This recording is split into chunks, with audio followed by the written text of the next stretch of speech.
Okay. So we are back to play some more Final Fantasy VI. I was having trouble deciding whether I should start streaming this game or just try Rainbow Six a little bit more. Um, yeah. I was like lazy because if I started Siege, I would have to basically fix my short scene and like correct it basically. When I play this game and the other Pixel remasters, I basically like squish the top part, and like if I go to a regular game, I change it back to normal. And I just figured since it's already squished, I'll just continue playing this game. But anyways, hi, welcome. Hope everyone's doing all right. I'm a bit, I don't know how to describe it, like lethargic, low energy. I haven't really been getting the greatest sleep. I don't know why. I think I also broke my AC. It's not really working. It's like kinda on, but it's not like, I don't know. It was like making a large like clattering sounds, and now it's quiet as heck. Okay, so last thing we did was the Phantom Train area, the forest. Um Now we're gonna be moving on. We're gonna be almost done this scenario, basically.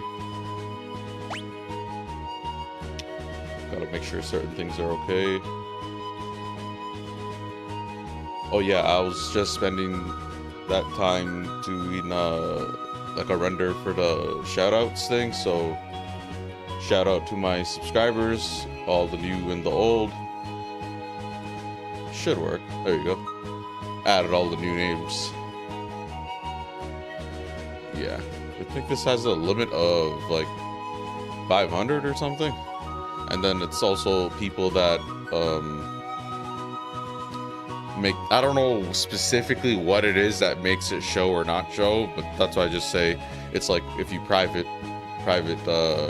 make your Google account private, it won't show your name on my subscriptions or anything. And my activity feed on OBS seems to be iffy. Like, I don't know. It doesn't seem to update like in real time or anything. Yeah, anyways, so yeah, we're gonna be getting back to playing this game. Can't remember what I have to do next. I have the guide and everything up for the treasures.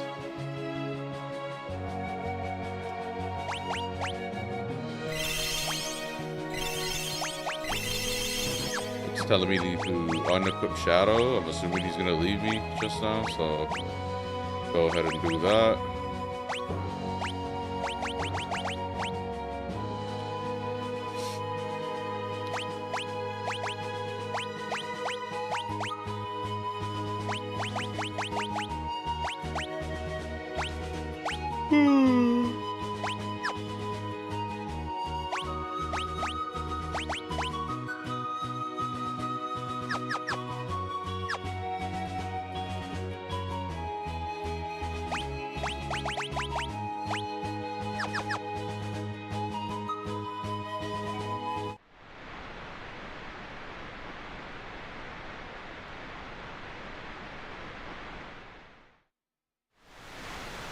Oh, there's the waterfalls. This must be Barren Falls. I was gonna say Barren Waterfalls. To the south of here lies the Veldt. 'Tis a wild and dangerous land, inhabited by all manner of ferocious beasts. But if we turn around and go back, the Empire will be waiting for us. The village of Moblitz lies on the eastern coast.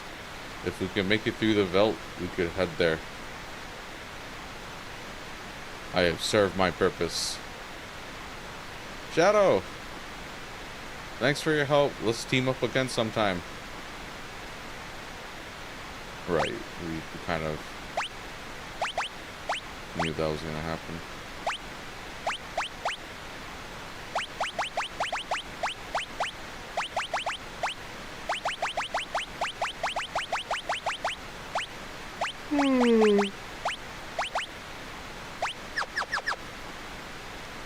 Dive into the falls.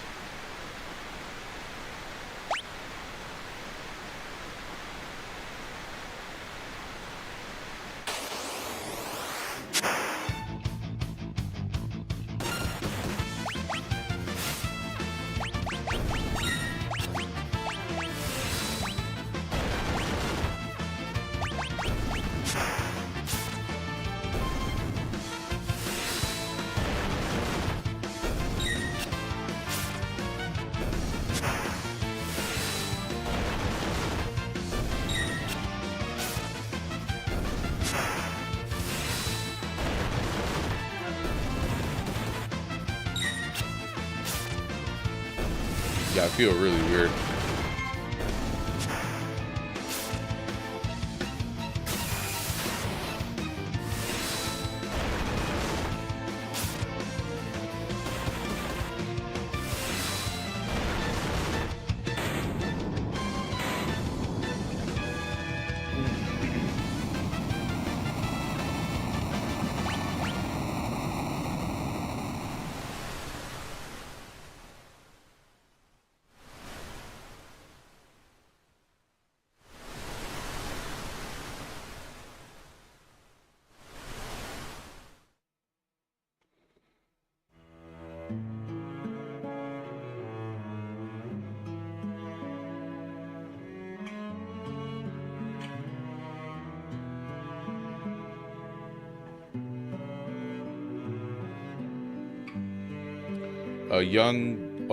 A youth draped in monster hides, his eyes shining with a warm and gentle light. Gao. Forgot his name. Lots of party members.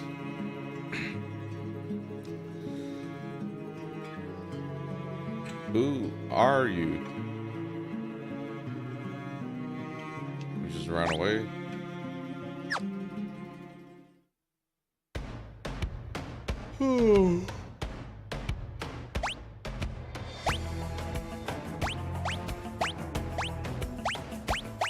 Trying to make sure. Oh, Doma Castle. Oh yeah, I missed that one treasure, but since there's other treasure, I'm assuming I can come back there and get all of them in one go.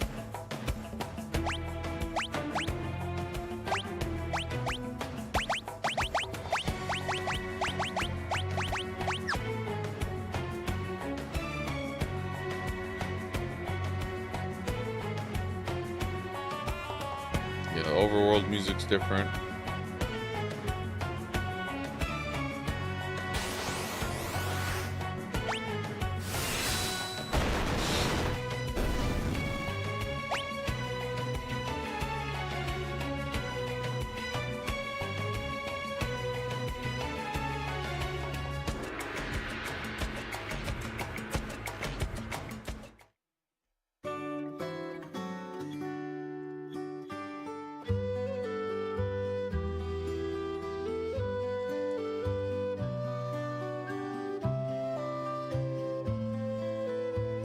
That old man has lost his marbles. They say he threw out his own kid, thinking he was some kind of monster. Oh, that's Gal and Gal's dad.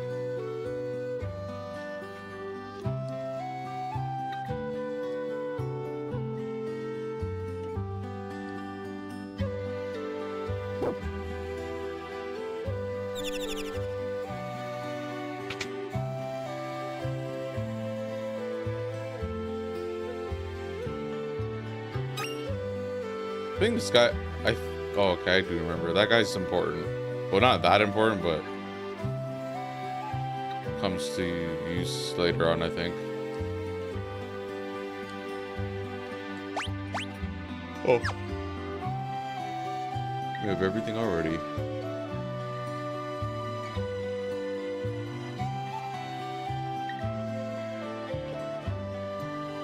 It's actually a side quest here for a relic.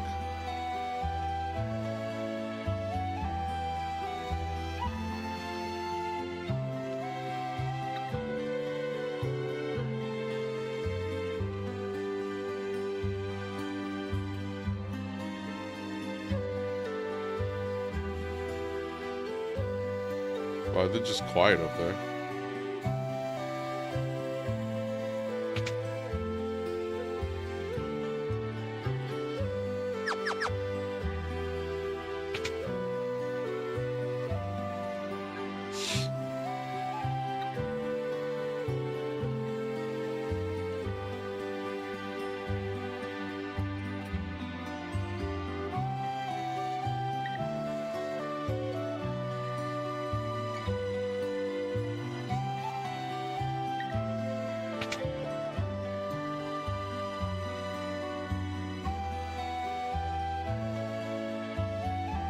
I'm a soldier for Miranda.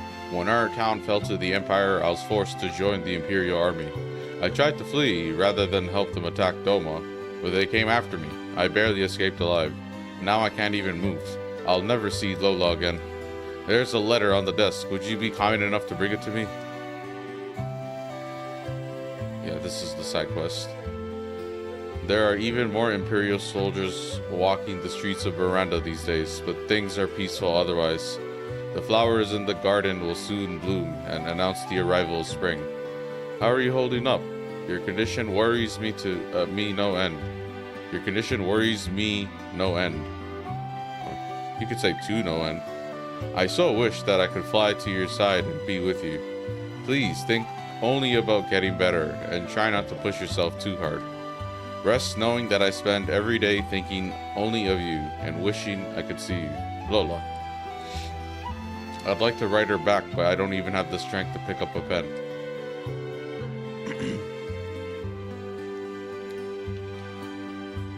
That's where the guy comes into play. Why is he running? This guy seems like he has somewhere to be, bro. This guy's sprint shoes or something? What's going on? It's like drastically faster than everyone. So you want to send a letter to Lola for that injured soldier? Postage to Miranda is 500 gil. Sure. That's it.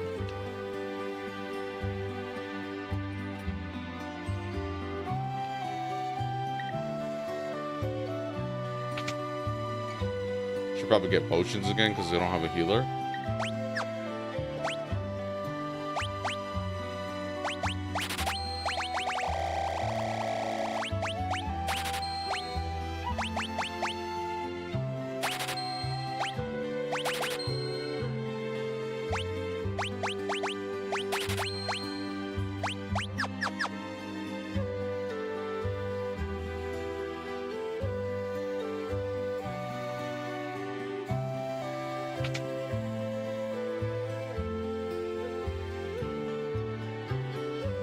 Another letter arrived. Could you bring it to me? Well, that was quick. I can't find your favorite record. I thought if I played it, it might feel like you were here with me again. I'd do anything for Lola. If only I could move. Okay.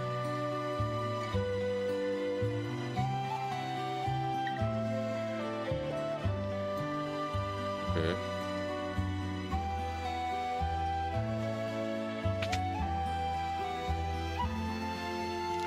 Can send a record for 500 gil. Cool. Oh, and then I just go to a shop again. Just keep repeating it.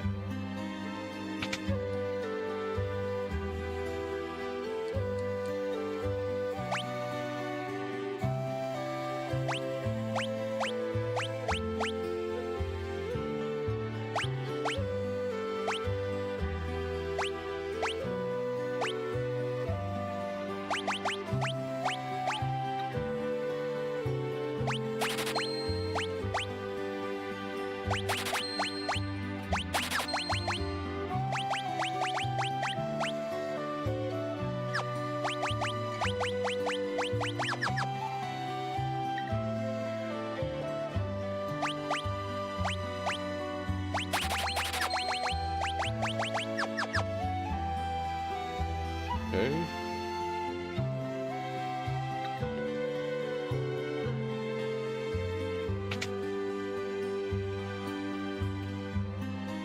Another letter. Mother has taken ill and we can't afford to buy medicine. If only we had some more potion. Okay. I'm guessing I'm just gonna send a potion now.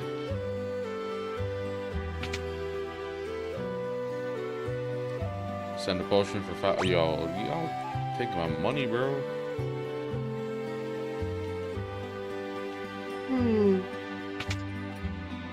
Yeah, you go to a shop. You don't even need to buy anything. You just apparently just go to the shop and it progresses the quest.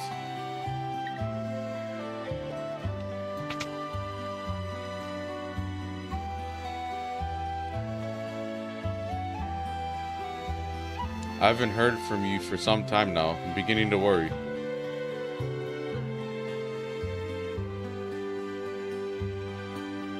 Okay.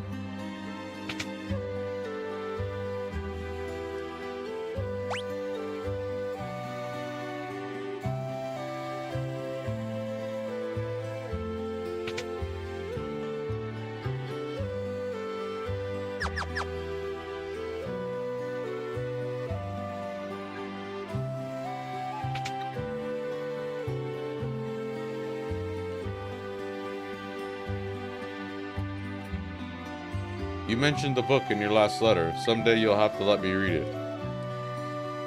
I guess I'm sending a book now?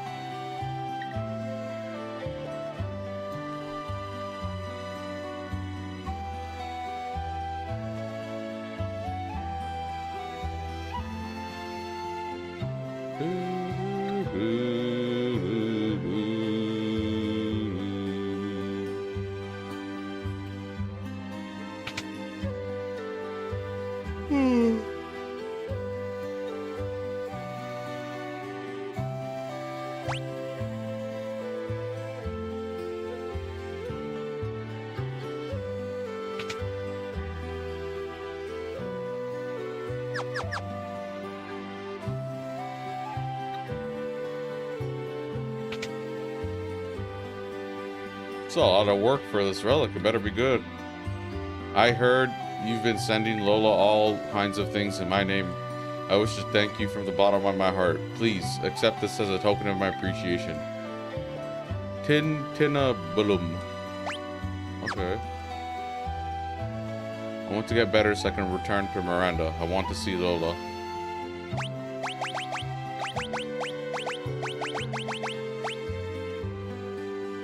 Restores HP with each step taken? Sure.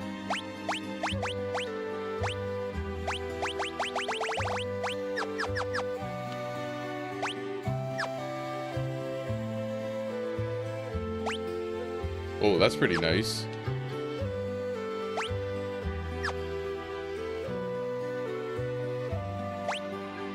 Why isn't his HP?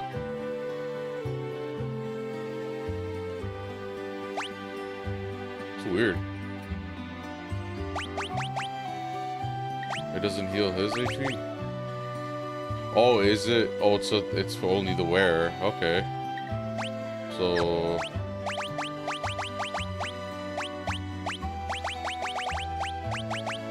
that's like a lazy way to heal.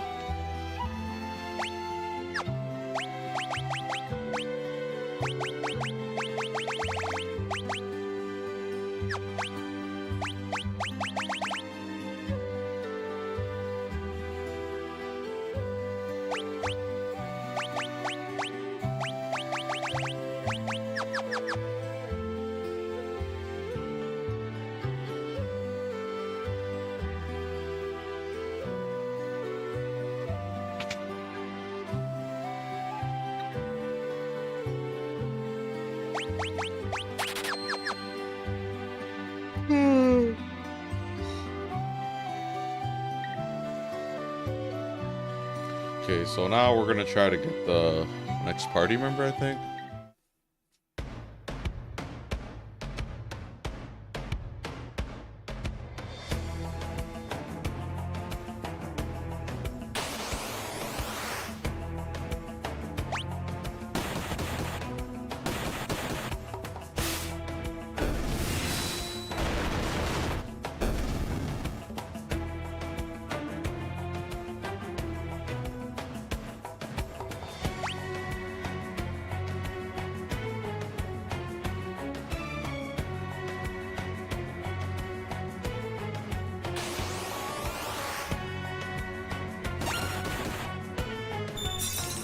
No, auto battle isn't saving. I think I have to. I don't know why the setting sometimes turns off.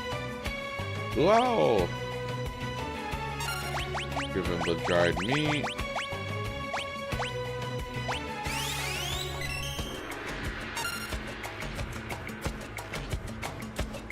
Whew.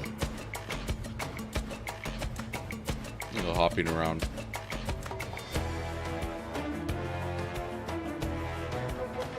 What the? What a peculiar child. I am Cyan, and this is Sir Sabin. You Sabin, you Cyan. Me want more food. Sorry, all gone. You go get more for me. You're a regular little munchkin, huh? And you afraid of me? You want some of this? me not want hurt you. Stop looking at me like that. Like dancing around together.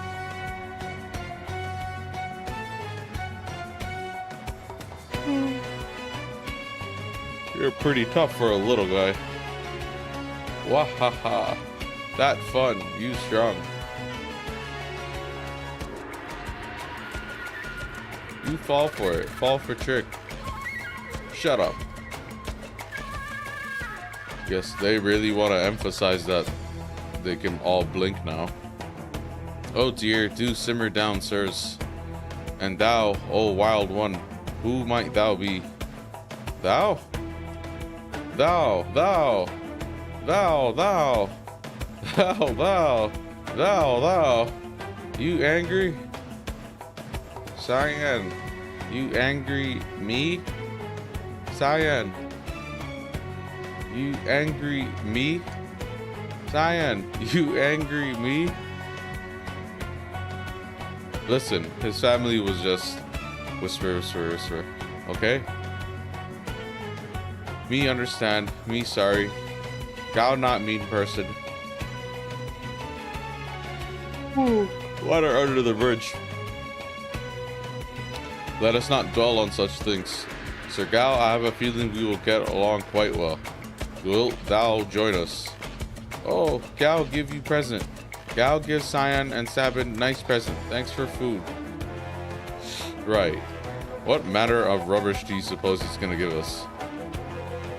Gao's treasure. Shiny, shiny, shiny, shiny, shiny. How shiny can this junk be? Mr. Thou like shiny thing? Mr. Thou's that one over there. A shiny thing, eh? Locke's gonna be jealous when he hears about this.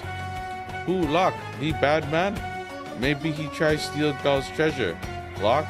Well, he's... Listen when someone's talking to you. I believe he's trying to tell us something. Sigh. Fine. Well, what is it? Here, here. Shiny thing here. Where Sabin is. That Moblitz. Cyan stand place river bring you. Okay. Gao stand crescent mountain.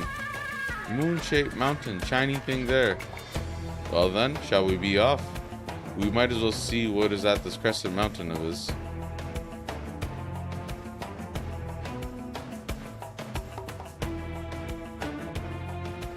Why'd we have to invite someone like him along?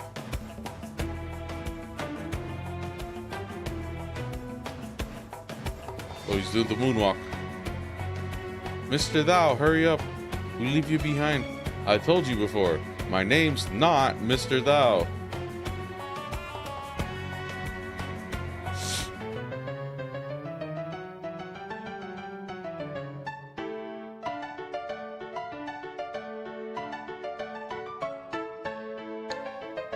The Kappa. Here's how to build up Gao's skills. 1. During battle, choose Leap. A command that appears only when you're on the belt. 2. Keep on fighting the Velt, and eventually Gao will reappear. When he reappears, he would have learned the attacks of the monsters you were fighting when he left, as well as those you were fighting when he returned.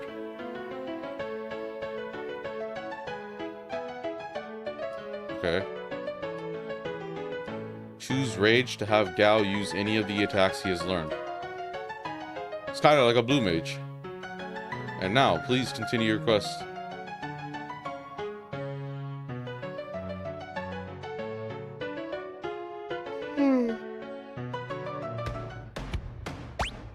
Okay. We have a new party member.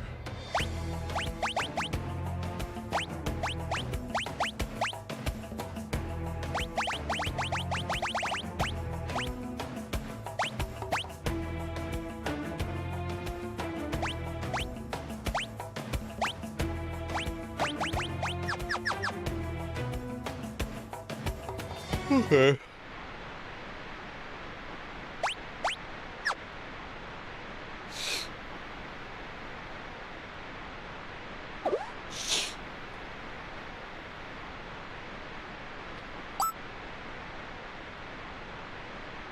Cyan, that shiny thing of Gal's is in here.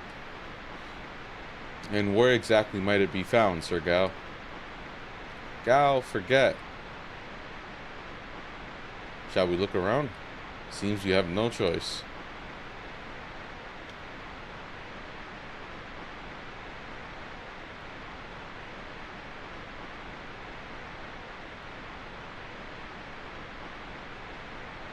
Okay.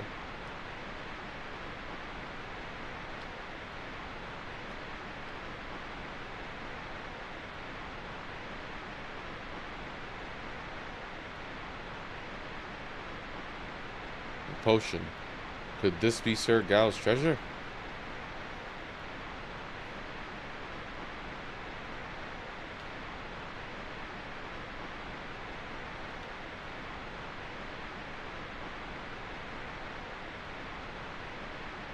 What is it, Gal? Did you see something?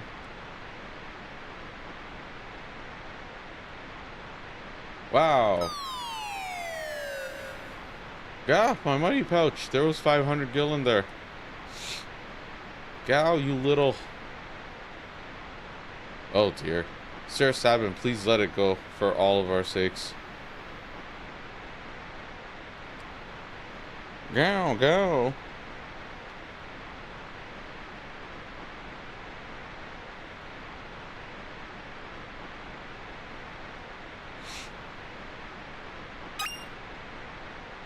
Is this it? Shiny treasure? Treasure, treasure! 'Tis aught but a dirty glass bowl. Kinda looks like it would fit over your head. Looks like a scuba diving helmet. I wonder if we could use this. It might, oh yeah, it might let us breathe underwater. Alright, let's go. Seems like I was right.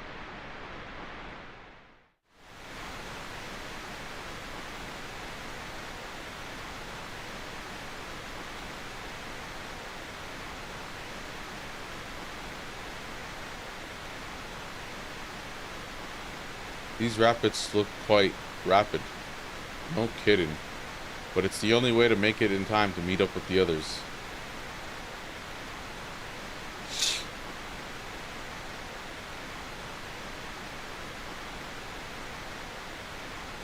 Alright, let's go.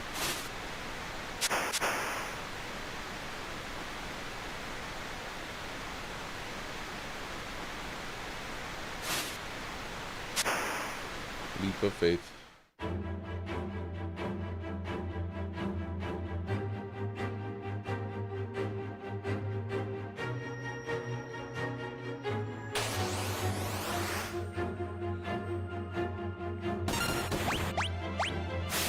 Oh, he already has a bunch of moves. Okay, cool.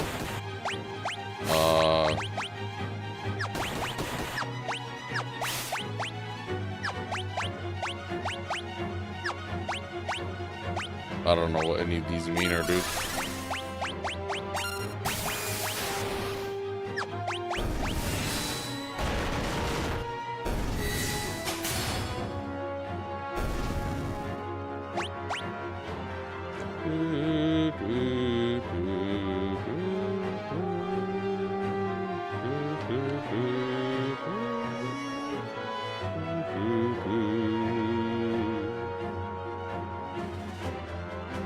Pretty interesting on rails segment.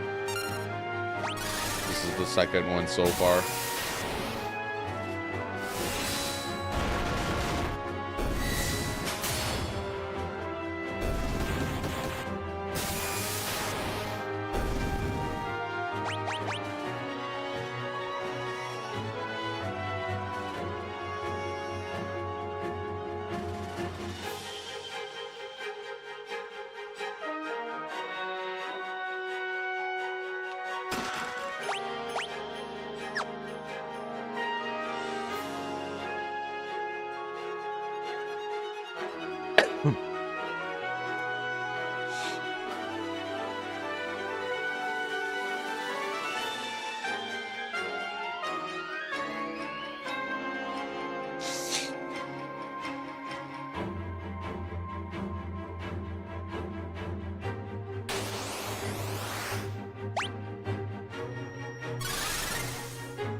pretty simple. That's everything.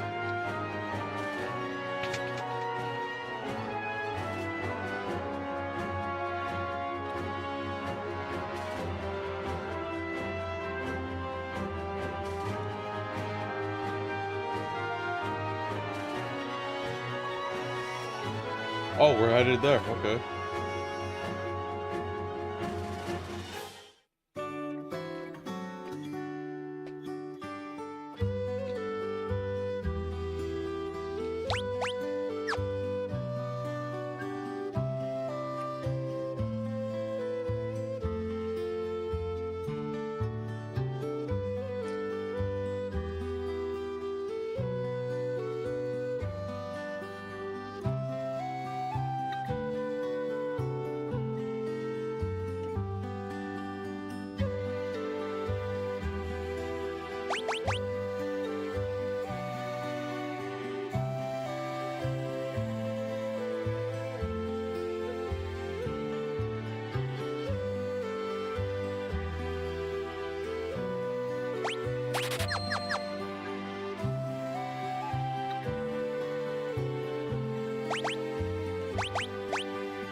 Is everything pretty simple?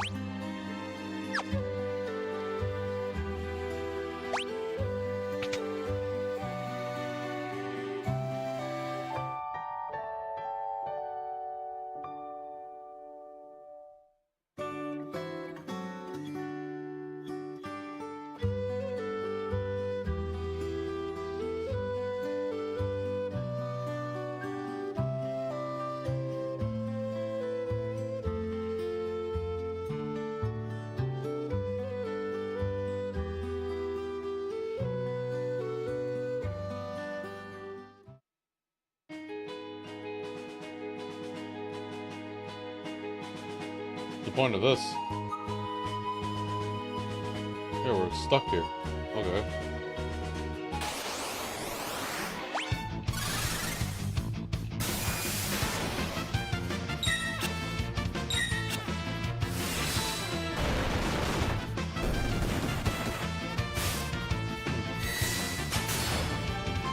Maybe that again.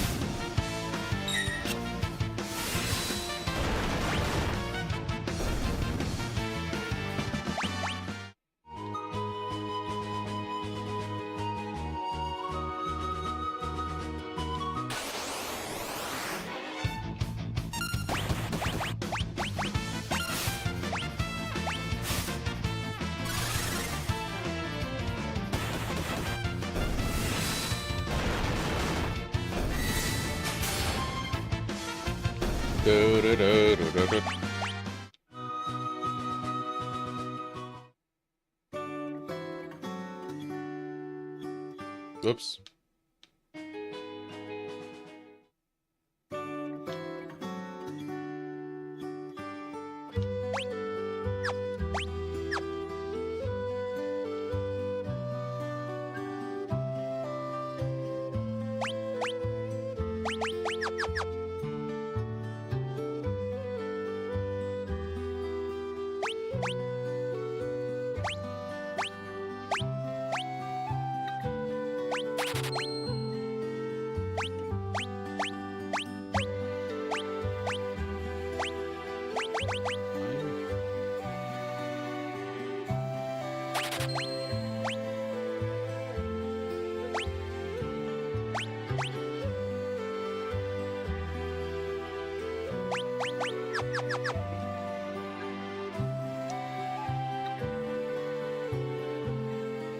Let's get some money.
I'm just gonna buy the equipment ahead of time.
Oh my god, MP.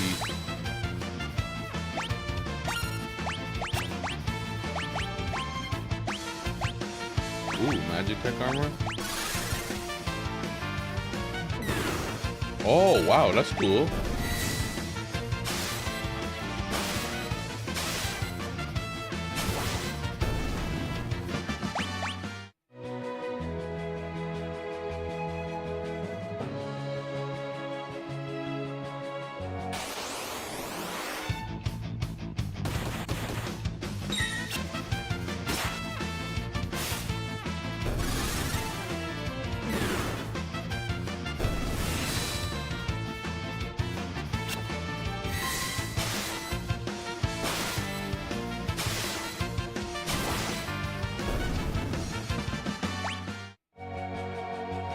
Cloud did it better.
Wait.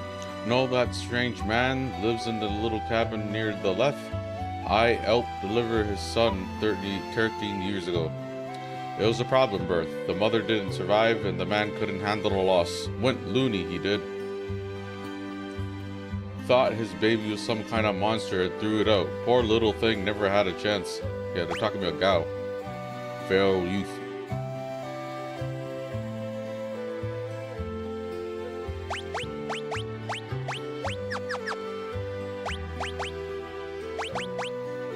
Why is 7 at the back?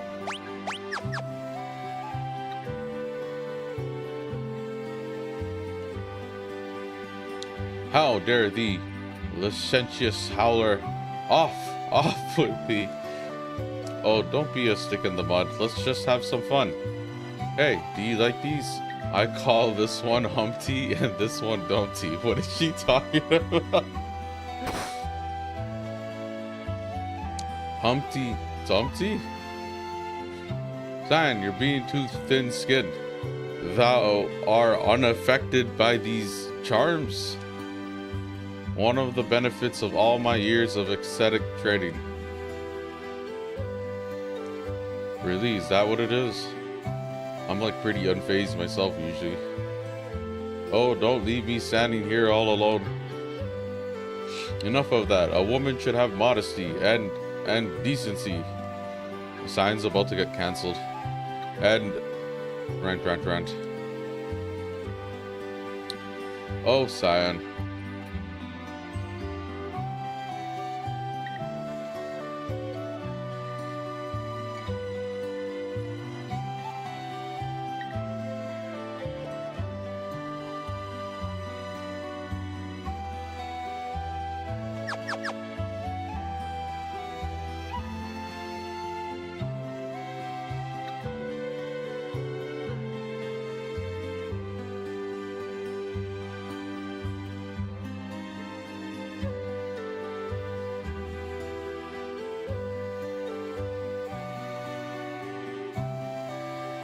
This ferry's this ferry's bound for South Figaro.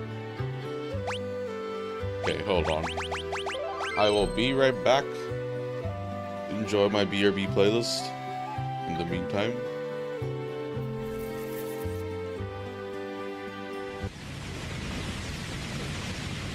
Oh.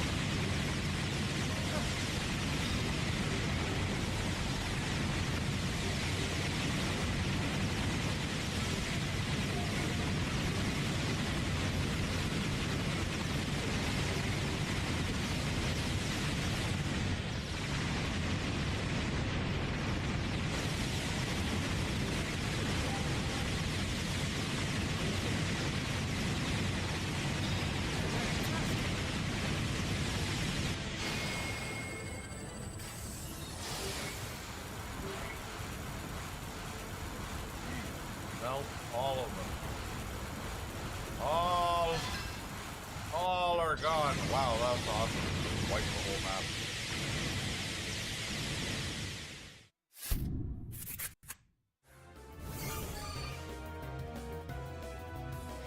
Alright, can you do copycat on this guy's roar time?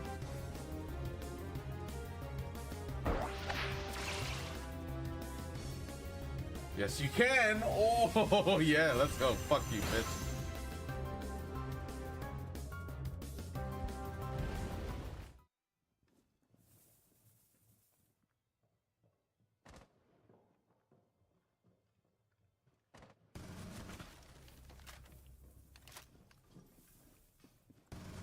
One Op 4 remaining.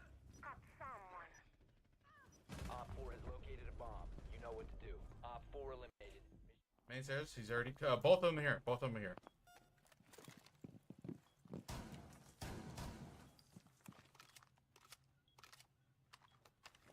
Sensor deployed.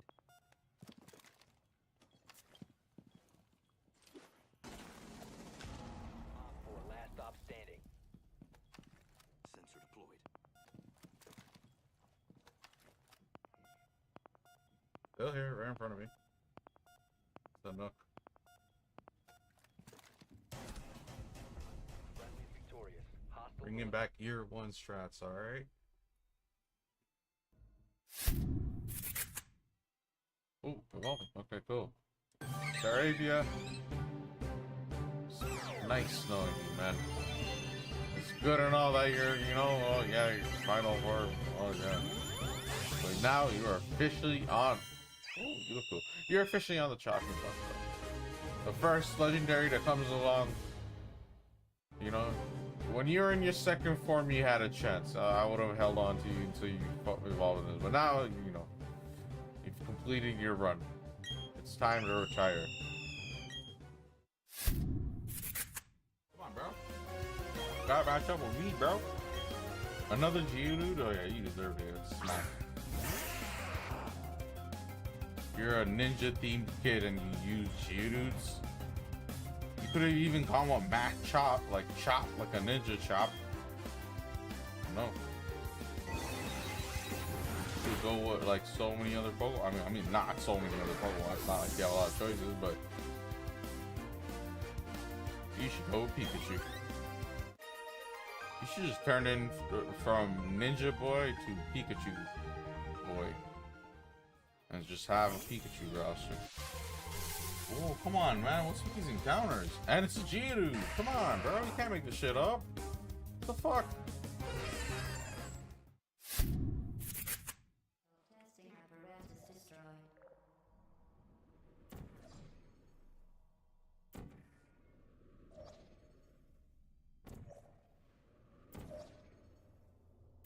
Oh my god, I got it. I'm a sicker man. Woo! And that's how you do it. Holy. That the next Jeez. test requires exposure. We're gonna cut him off. He's right here at the bottom. Yeah, I see him. I see him. Where is he? Oh yeah. Oh, he's running now. I hit him. He's in the house here. Outside the house. Got one. Give me your shit. Just crushing these guys. Oh, let me have this. Yeah, go for it. I have all purple guns already, bro. Oh, okay, that's my first Yo, purple. send me some guns, Nelly. I'm like out here. I have one purple, dog. Shit. Alright. Nice, Alvi.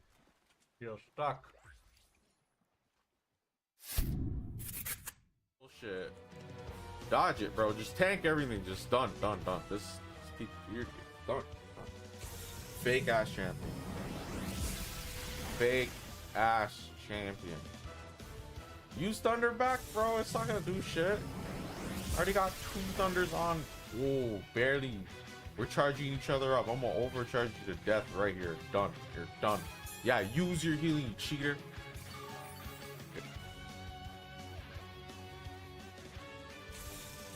Thunder. One shot potential. No. Alright, I'm gonna just dig on you. Did you solve the dig problem? Did you solve the pin missile? That's what you got? You have so much TMs in the world, you didn't think to teach him a better move? Out of here, bro. Fake champion my ass.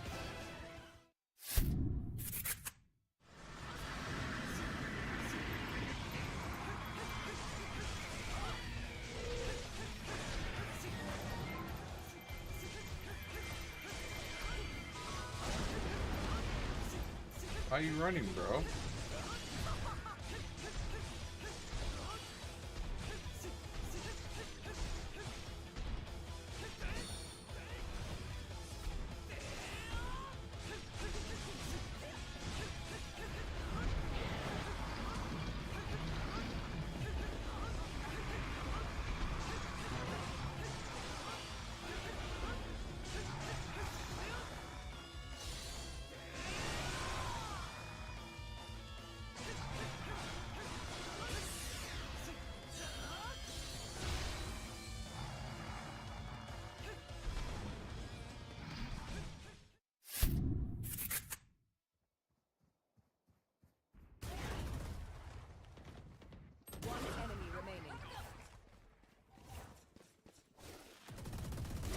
fuck out of here.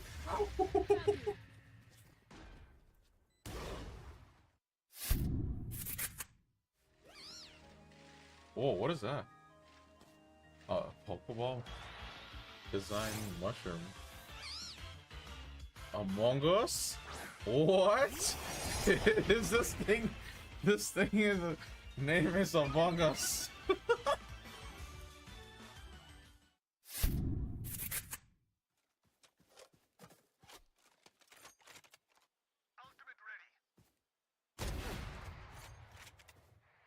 Our spike's down.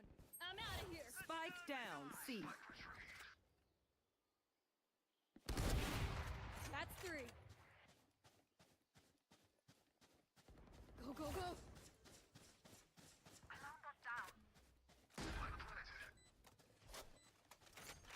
Gotta go. I'm out of here. Bomb grenade out.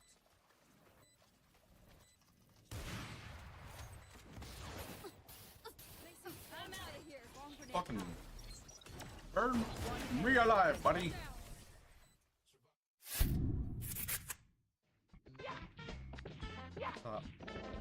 Stop sliding all over. This guy's like put Vaseline on his shoes or something. Like I don't know. Can I go up? No, stop. Can I go up on this? No, and that's exactly why you don't do that. Alright, I'm just gonna go for it. I just need to triangulate. What's... If I face this... Okay, I just jump off facing that corner. Alright.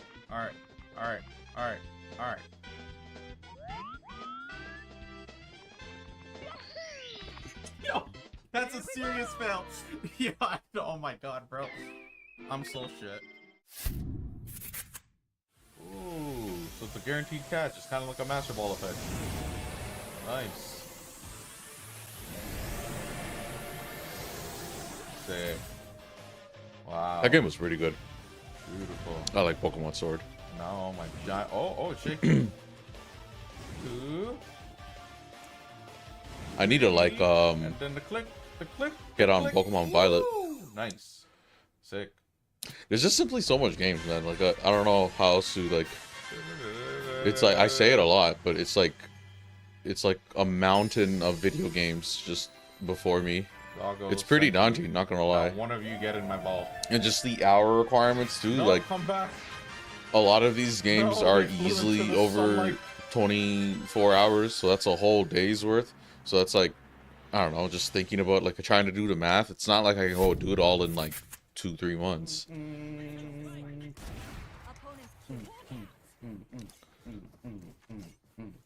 Oh, it's the Turks theme.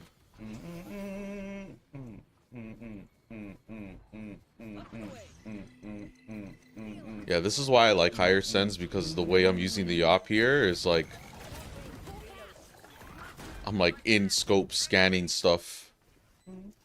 Normally what people might want to do would be in hipfire, and then when they see the target then they just kind of quick scope, or when they're expecting someone down a specific angle they're gonna see you know, they can scope in. And but that way I can literally walk around while in scope and just kind of do like actual turns and 360s and stuff.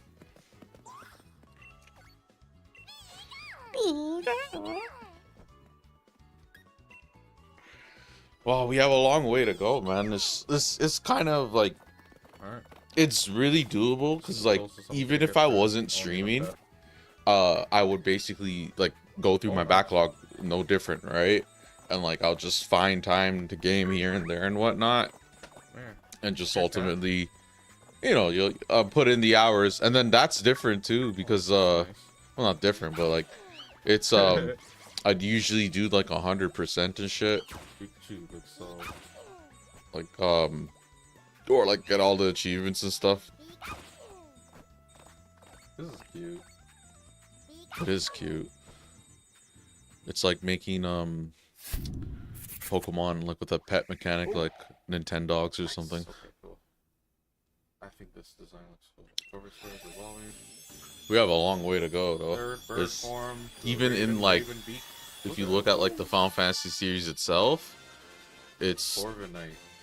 it's like a lot of entries, not even including spin-offs. Like, so after Final Fantasy 6 we're gonna play 7, right?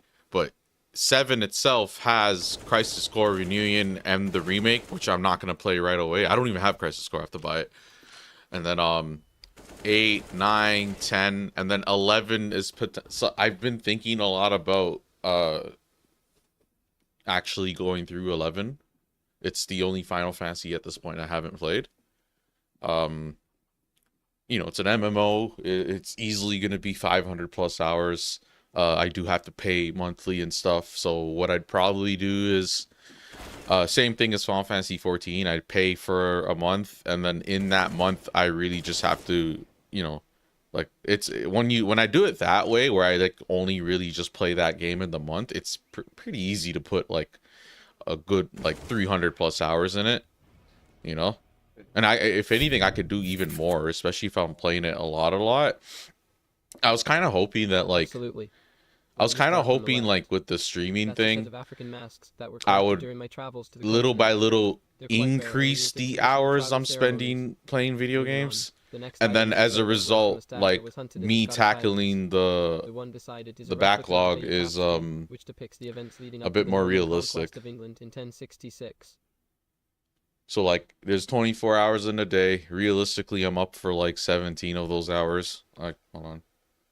Yeah, yes, like 17, 16 hours, 17 or 16 hours or Oh my, something. That's a rather morbid question, And isn't it? basically like what a full-time hours for a work week is 40 hours, and that's not even including Saturday and Sunday. That's just weekdays, right? So that's like that is like basically what I want to at least aim for as a bare minimum. But then it would be kind of like I could put more than 40 hours. Like, you know, I'd be one of those people that does like fucking 80 hours if anything.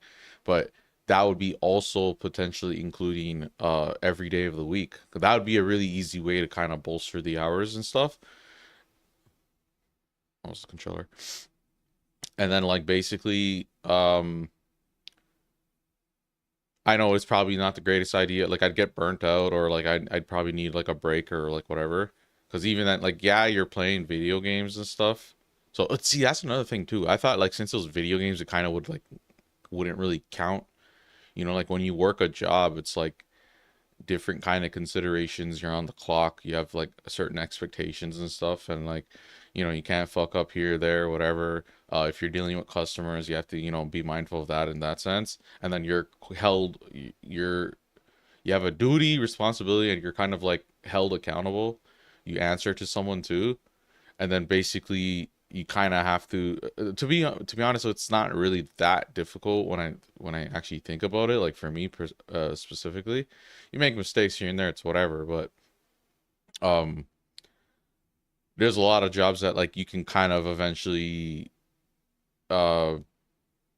autopilot essentially, and like you just kind of have all the skills and all the stuff, and it's just kind of in you, and it's just basically you know, you're just going through the motions of a job. It's only really like certain jobs where like you have differing, like let's say you're like doing projects or something, and like basically, you know, each project is like a whole different can of worms and stuff, and like it kind of keeps you on your toes. You might have to be like learning something new every single time.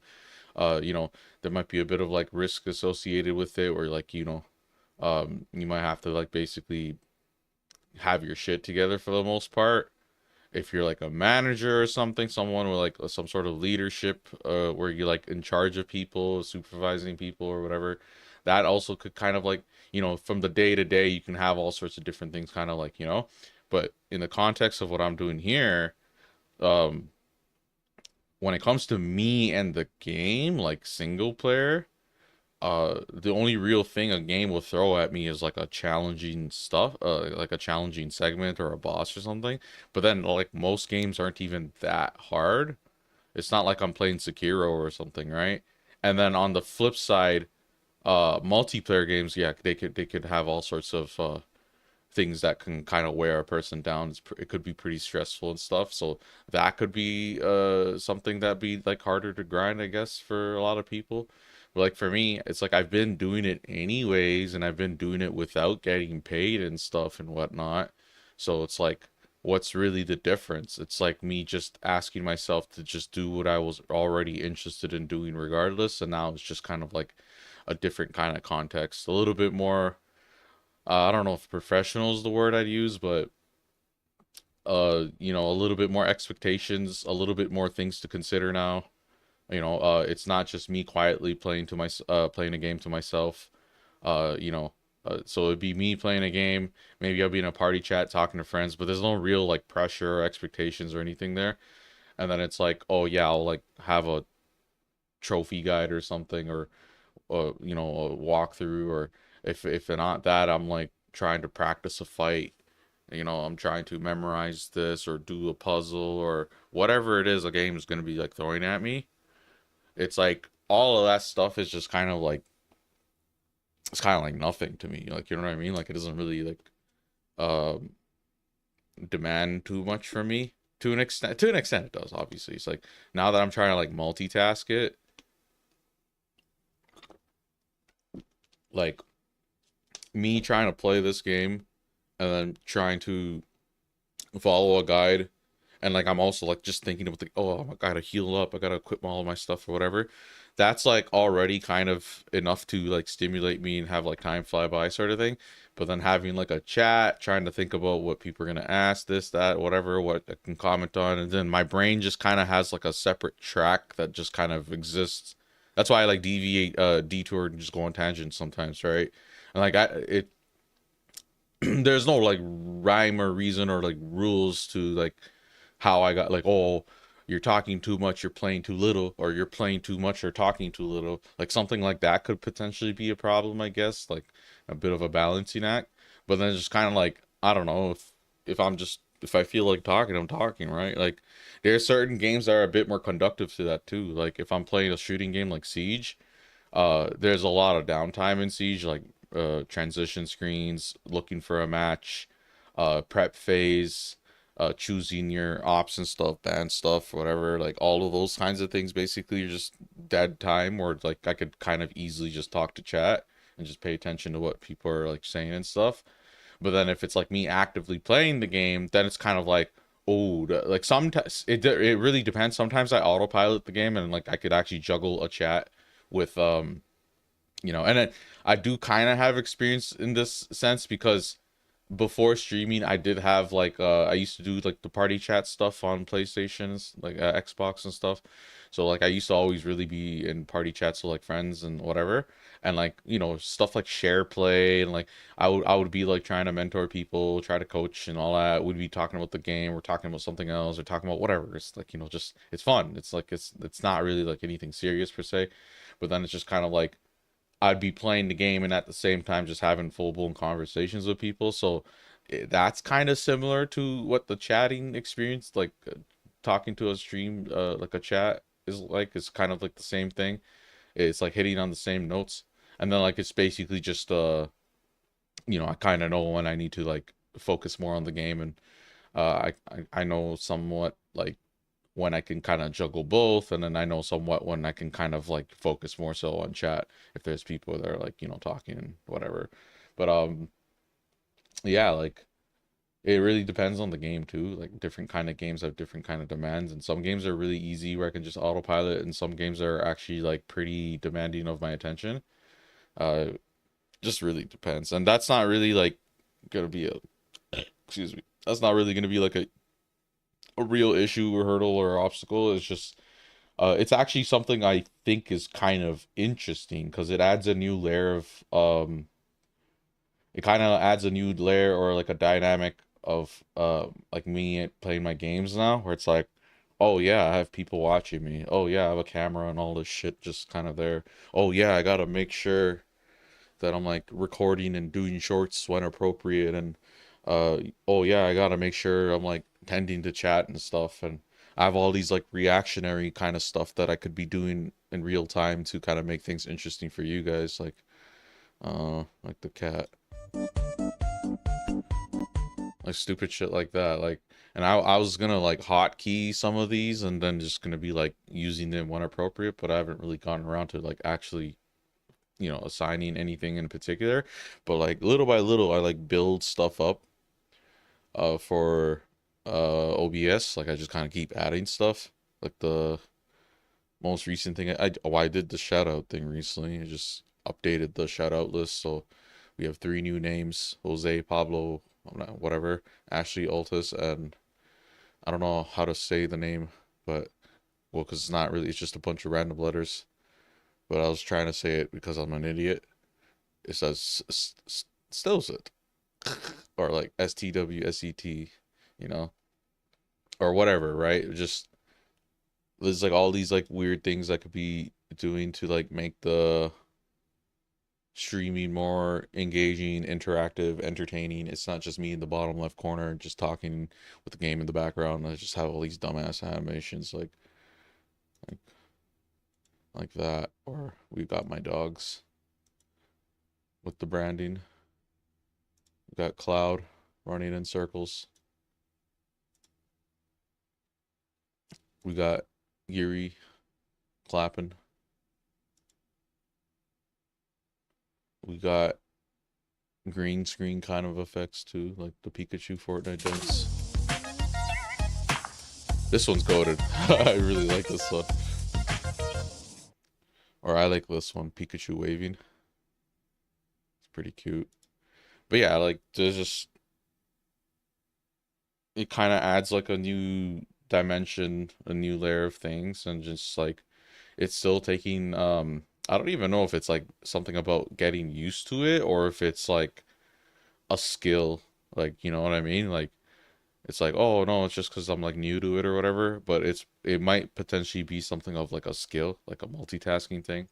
That's why I was trying to do things where, I'll have like a chat overlay and then I'll move it on my main screen, because technically my chat would be right here where I'm looking. You could see I'm totally looking off to my left, and this is my main screen, that's my left screen, and then the chat's right there. And then sometimes when I'm playing, I could actually see the chat update in my peripheral, and that's like the fastest, that's like the earliest where the chat would show up. And then there's a bit of a delay when it shows up on the stream screen, like the scene itself, and then also on the overlay I have here. And the overlay is kind of like something I found and came up with to like use to kind of, that way I don't like lose my focus and stuff. And then there is gonna be a time where like if my chat is like not as populated and like it's like a couple of people and they're all kind of taking turns speaking and it's like slow enough, that's easy for me to kind of go line by line and like, try to comment on everything everyone says, right? So that's like, to a lot of people, that's good chat engagement, right? So the thing is, I thought this was like one of those situations where like I didn't really, there was a bit of like a lack of understanding, or like a lack of experience where I just didn't really know. But I thought, oh yeah, it's gonna be easy to just like have like all like kind of all happening all at once and just kind of tending to everything like perfectly, and I'm gonna be talking to everyone and I'm gonna be playing the game. But it's actually pretty difficult in a lot of ways. It's kind of I don't know if distracting is the word I'd use. I mean, it can be distracting where like instead of playing the game, I'm like so focused on talking to whoever and answering whatever question. But once again, it really depends, because like this game, I'm trying to like follow a guide. I might want to potentially like stop and check to see, like, I'm like kind of going through it little by little. So that itself is already kind of demanding my attention. A good example of a game where I can probably autopilot is like Spider-Man or something. Yeah, Spider-Man's a good example, because Spider-Man is like, I don't really need any guide or anything. I could do it all just kind of like I like games like that where collectibles and like 100%ing and stuff, it's like all self-explanatory, and it's all just kind of like you can use like the game map and stuff and whatever to kind of just go about it and chip away at it, and everything's kind of tracked and stuff. So it's kind of like pretty easy to 100% those games. You don't really need anything to, like, you know, for this game, it's not like I'm 100%ing it for my streams playthrough, because that's like making sure I 100% the bestiary. I think I have to learn all the rage moves for Gao, or like a good amount of them, so stuff like that I might not end up doing. And then also treasures, but the only real reason I'm doing treasures is because the guide for treasures kind of functions also as like a nice picture walkthrough. So I don't really want to read the text like, oh, you got to go left, then right, then up and down, and then you got to go here. Like, I'd rather not do that. But I like the idea of having like picture by picture of like the treasure locations, and then they all also act like a kind of like a route for the playthrough and stuff. And it just kind of keeps me on track and stuff. And it's honestly not going to be every game I do that anyways. It's literally just these games for the most part. Other games are going to be treated differently. Like, for example, if I play Devil May Cry, I'm not really going to be going for the secret missions. If I stumble upon them, that's nice. Aside from that, I'm going to be trying to just go through it relatively blind. So some games I'm going to be going for, like, through pretty blind. I think I could say it like this. So if it's a new game I've never played, and I'm not interested in getting the achievements or 100%ing, I'll probably just go through it blind. But that might be less common than you'd think, because there's a pretty decent chance I'd want to get like achievements to at least like try to get the most of the experience, because usually achievements do kind of lead you to doing all the things, all sorts of things or whatever. But then there's also like, I don't really like playing all these games like what like it depends on the game, bro. It's like if I play Legend of Heroes, I'm gonna be starting from the very first game of the series. I've already beaten that before, way long ago, but I just can't even really remember it. And that was like, I think once I beat it, unless there was New Game Plus. If there was New Game Plus, I'll probably beat it twice. I don't think so. I think they added New Game Plus later on down the line. But those games, there's a lot of missables, and then if you want to get S rank and stuff for like the each chapters and then whatever, you have to basically know what you're doing for the most part. And those games I'm probably just gonna end up using a guide, but it's basically maybe the new games I might not do that, or I might play the first playthrough blind and then New Game Plus I'll follow a guide. Like, you know what I mean? Like, it just depends. And then like other games like I said, Spider-Man and stuff, like where it's kind of like there's stuff in game that kind of aids you in just making sure you cover all your tracks, cover everything. It really just depends on the game, because like there's like these old RPGs, like these old school RPGs that don't really handhold. They're not the most linear in a sense. They have a lot of missables. There's a lot of potential backtracking if you want secrets and stuff. Like Tales, not every Tales game, but a lot of Tales games, I think. Tales of the Abyss, I specifically remember. There's like a lot of missable. Tales of Vesperia, there's a lot of subquests and stuff that's missable. So it's like, it's pretty advised to, follow some sort of guide. I don't really like really wordy guides. I like bullet point kind of stuff where it's just like, oh, just go here, do this, or here, or at least like it lets me know of the opportunities, where it's like, oh yeah, this is the earliest you can start this quest. This quest requires you to go here, do this, do this, do this, do this. It's like, oh, okay, because then I could just go about it, whatever. And then there's like other stuff, like, so certain games like Zelda, I don't really like using guides. I think a large part of the appeal for me in Zelda is like solving it myself, figuring it out myself. So my Zelda playthroughs are generally pretty blind. I don't really recall consulting a guide that much for that franchise in particular. I'm trying to think. The only time I consulted a guide was for the infamous water temple in Ocarina of Time, because I was actually stuck. And like even reading the guide didn't really help me. And then I ultimately figured out what I was missing, or what I messed up. And that was like the harder version of Ocarina of Time, I think. It was like the Master Quest one. I don't remember the differences, but yeah.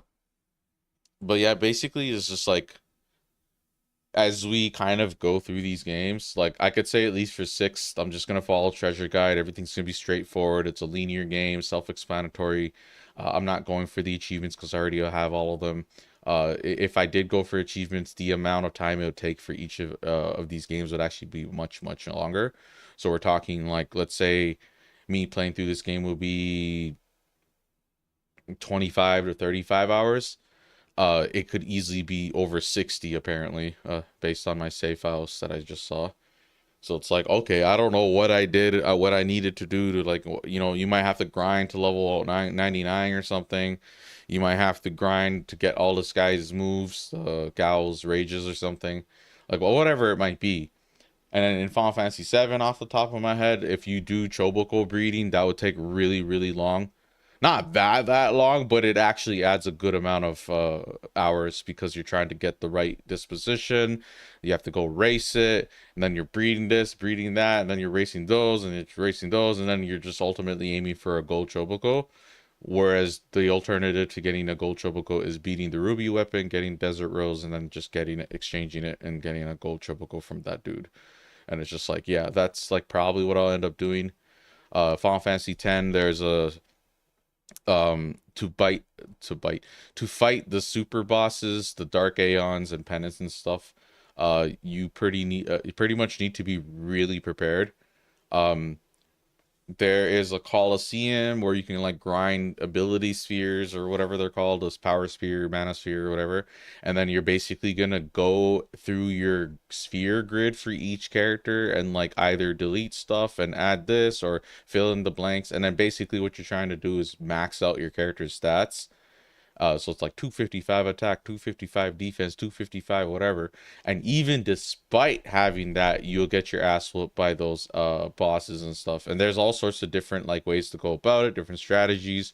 Whether you have 9,999 HP or 99,999 HP, that's like two different like two different things you can do. But I understood ultimately I do 4 digits of 9 instead of 5 digits of 9 because the healing output's way easier that way because some of the moves and stuff hard to explain. But those games all have like technically like there's like a way to cheese that game. So in Final Fantasy X you have Yojimbo, you pay money, and then basically is like a complicated algorithm. But there's a move he can do. It's that Zantetsuken, if I remember right, the move that Odin uses, where it can one-shot a enemy and kill them instantly. Yojimbo is probably the only example I think I can think of where his Zantetsuken or whatever works on bosses. It works on even Penance. And like in one of my in my first playthrough of the Final Fantasy X remaster, I did all it legit. I fought Penance legit, had a strategy, Waka, Riku, Titus, all that shit, maxed out the stats, grinded the ability spheres or whatever, all that stuff. And like I had a save file and everything just because, you know, I might want to fight it down the line. But then in like future playthroughs, I just went to Yojimbo and just kind of had him just cheese all that shit so I can just get through it. Like when I played it on Vita, I just kind of like blazed through it. And then like on Steam, same thing, if I remember right. And like there's different games too that like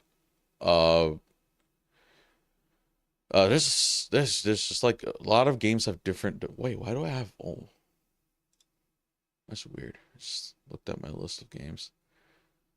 Yeah, but like basically case by case, of course, each game is going to be a different kind of experience. Some games where I'm like it's new game stuff like down the line, let's say what's a game that I'm interested in down the line? Oh, Dragon's Dogma 2. So like let's say I play Dragon's Dogma 2, buy it day 1, I boot that shit up or whatever. I hope that it doesn't have missables and stuff, or if it does have, well then again, Dragon's Dogma you usually play multiple playthroughs. There's even like a speedrun trophy or something too, but I'm assuming Dragon's Dogma 2 is going to be similar to the first one in terms of like what kind of achievements you might be presented with. So like that game I could go in blind and then like basically I can kind of do a bit of cleanup, and then it could add a bit of, if you're not efficient about it, you might have to do a whole ass new playthrough just to get like 1 or 2 different things. And like that kind of stuff I might want to potentially either use a guide, like a walkthrough or a trophy slash achievement guide, to at least kind of keep track and note what I need to be doing. So it's like, oh, this achievement's missable because this quest is missable because this guy dies if you're not too careful. If you go too far in the story, this guy's gonna die, and then you'll lose access to this quest, and then therefore you're gonna lose access to this achievement. And it's like the only workaround is, well, it's not really missable because there's a new game plus, so you can just do it in their future playthrough or something. And it's like, oh, okay. So I could just either keep note of it and just kind of focus on getting that one and done out of the way, or I can just kind of like, you know, just forget about it. And then if I find out that I fucked up and it's missable, it's missed for that specific run or playthrough, then maybe I'll just do another one and speed run back to it. Elden Ring's an example where one of the achievements is like, I can't remember the specifics, but you need like a weapon or something, if I remember right. And like the guy, I think he died or something. I don't even remember, but I basically went into New Game Plus really quick. I like used the horse and flew all the way to where that guy was. I killed him for that weapon, and then boom, I was done. Something like that. I might be wrong. I can't remember. But yeah, it just really depends on the game. And like, if you're a type of person that just wants to play and beat a game, it's actually on the shorter side of things, in terms of like hours that you're going to be spending on the product. But like, if you're trying to do 100%, get all the achievements and stuff, the hours could easily jump up from like what's probably a 25-30 hour experience, for example, could easily become like 80 plus or 100 plus. It just really depends on the game and like what it's asking of you. And in some games, I'm straight up just not interested in doing, like Red Dead 2. I'm probably not going to do. I'm probably going to play through it and have my fun and stuff, but I have no interest in doing the online. So that would probably just be left incomplete. Fighting games, I'm not really interested in doing because they're very, very difficult, or some of the achievements are like leaderboard type of stuff. Like in Street Fighter 5, I think they had a leaderboard achievement where you're like straight up trying to play online and beat people that are like fucking Evo contenders. And it's just like, can I do it? Yeah, but it's more about like my attitude to whether I can do something or not is whether I basically am willing to actually set aside the time to practice and master and stuff. There's not a lot of games where I literally don't, like, I think I literally can't do it. There are certain exceptions, like for example, platformers that are like really hard, like Super Meat Boy.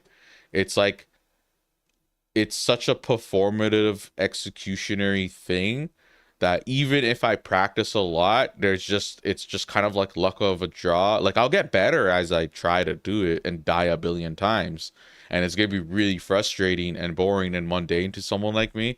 So it's like, ultimately, I just don't think it's worth like trying to chase those things for those kinds of achievements.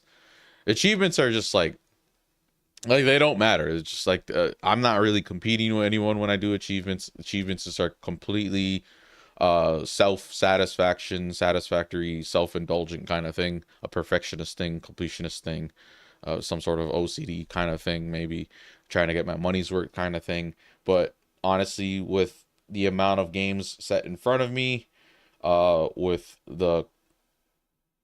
not that I have limited amount of time, but like, I feel what's the word?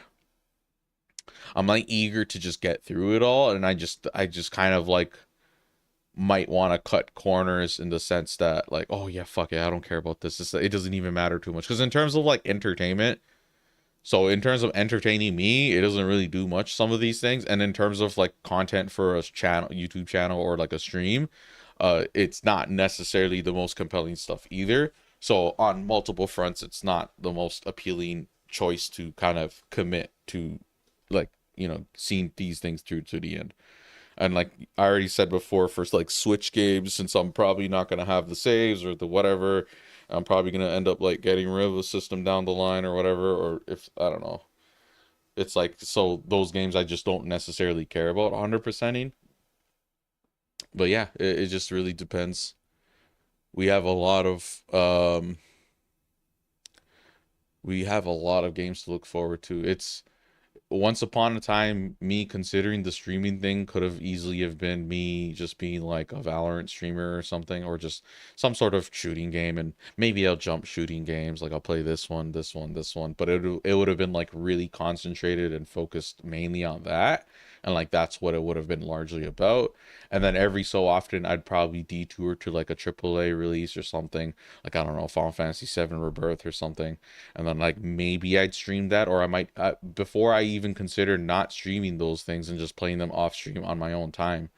And it took it took a while, but ultimately I decided that, hey, I'm just gonna literally do all of it while I stream for the most part. And then I'm gonna not only, even though I've beaten a lot of these games, and I've already recently beaten a lot of these games, like the Pixel remasters, just like I had a choice to either go back and do them again, or skip them and just go to like the recent releases. And I was like, you know what, like for completionist, for perfectionist sake sort of thing, for like for like trying to be thorough essentially, I think it'd probably be okay if I could just try to like you know, go back and go through them again, because like, you know, all I need to do is do that one more time, you know, and then like it's like this is like the final, not the final, but like this is like the definitive kind of run. It's like this is like the definitive run through my backlog, where it's like, yeah, I'm really just doing this in the context of streaming now. It's gonna help for like if I do reviews and stuff. I'm gonna have the footage, I'm gonna have shorts, I'm gonna have all this stuff existing on my channel for people to see down the line. You know, you never know if someone like finds me on like they find me through my Valorant stuff or something, and then they like go through my channel and they're kind of like scrolling through, and it's like, oh shit, this guy plays like fucking everything. And it's not even that he just plays everything, he actually like sees it through to the end. He has all the VODs up, so the whole play session is up. So like for people that actually wanna like because I've noticed this a lot for like some of the streamers I watch, content creators I watch, not just streamers, but like people just play gaming games on YouTube and stuff. They don't necessarily always finish their series, like the game, and they don't necessarily have like the whole run in form of VODs or like videos that kind of go through the whole game. Not necessarily, you know. So it could be like someone doing like it depends on like some people have like a different style and or approach. So it's like they can make a Final Fantasy VI series of videos and content, and it could be a speed run, it could be a challenge run, it could be like, can I beat Final Fantasy VI with all of these like handicaps and stuff, like level 1 type of thing, whatever. And then it's like, oh okay. And it's like, it's not like it's going to be a video that's 30 hours long or split into like a bunch of hours that adds up to 30 hours. It's like, no, they go back through all the footage and take the highlights and edit it, and then they have like this commentary over the background and stuff and whatever. I think most people understand what I'm talking about.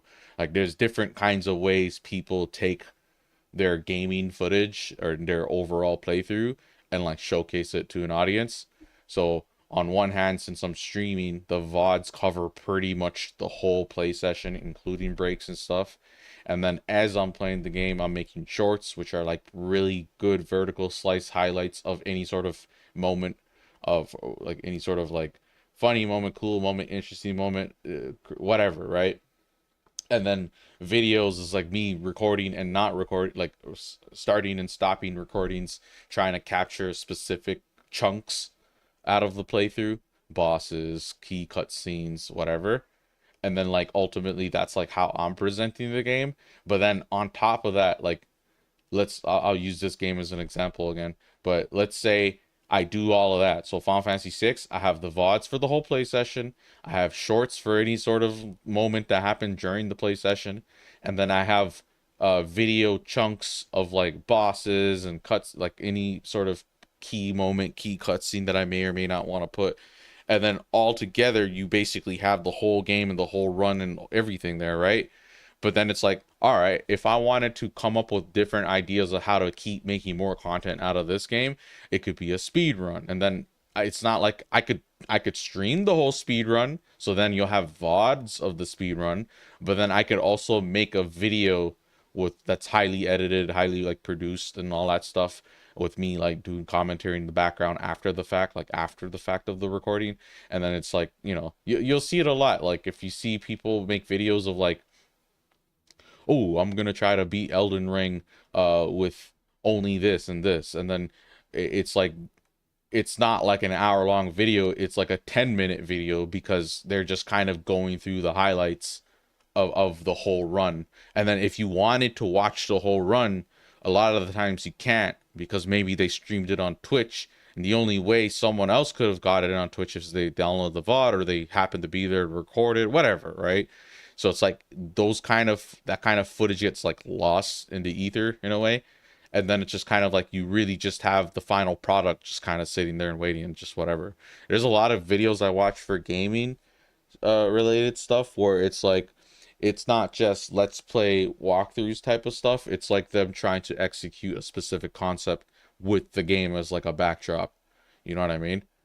And like different games have different kind of ideas you can kind of come up with. So like multiplayer games like Rainbow, or like a shooting game and a fighting game or whatever, since people are playing that in the context of competition, a lot of the content might revolve around like tutorial stuff.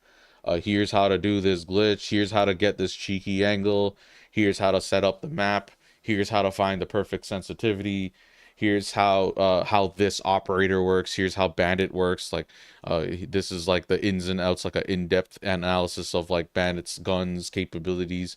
Then like in Rainbow Six Siege, for example, there's like YouTubers that like their content was like gun tests, like a bunch of analysis and shit, where they're like basically doing all the shit to like figure out, like, you know. And then there's like tier lists of the guns, tier lists of the maps. So like even in like those games, it generates all sorts of different kind of ideas and like whatever. You could have someone do a video that's like funny moments in Siege, a montage of like crazy kills and stuff if they're like really talented and skilled at the game.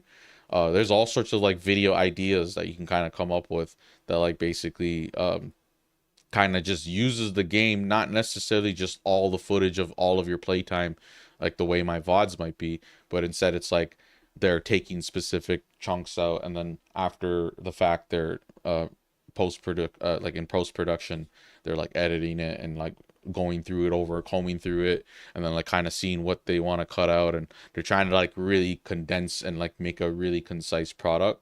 Even reviews is a good example too. Some reviews can be like really short, like some IGN kind of review where it's like 5 to 10 minutes or something. And then some reviews are like more of like a video essay, kind of an analysis. And like that person's like more long-winded, long form, like 30 plus minutes to an hour sort of thing. And like for me, ultimately, I just gotta I gotta figure out like what makes sense for me and like what suits me and my my skill set and my preferences and interests, I guess.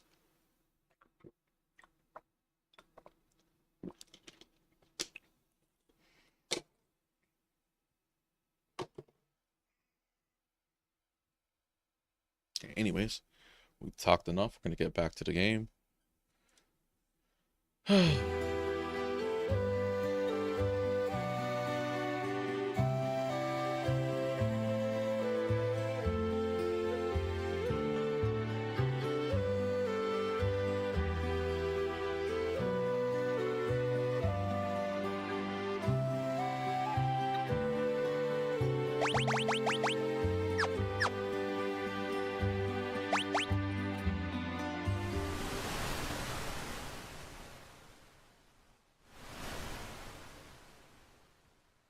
Okay, I think we finished the scenario.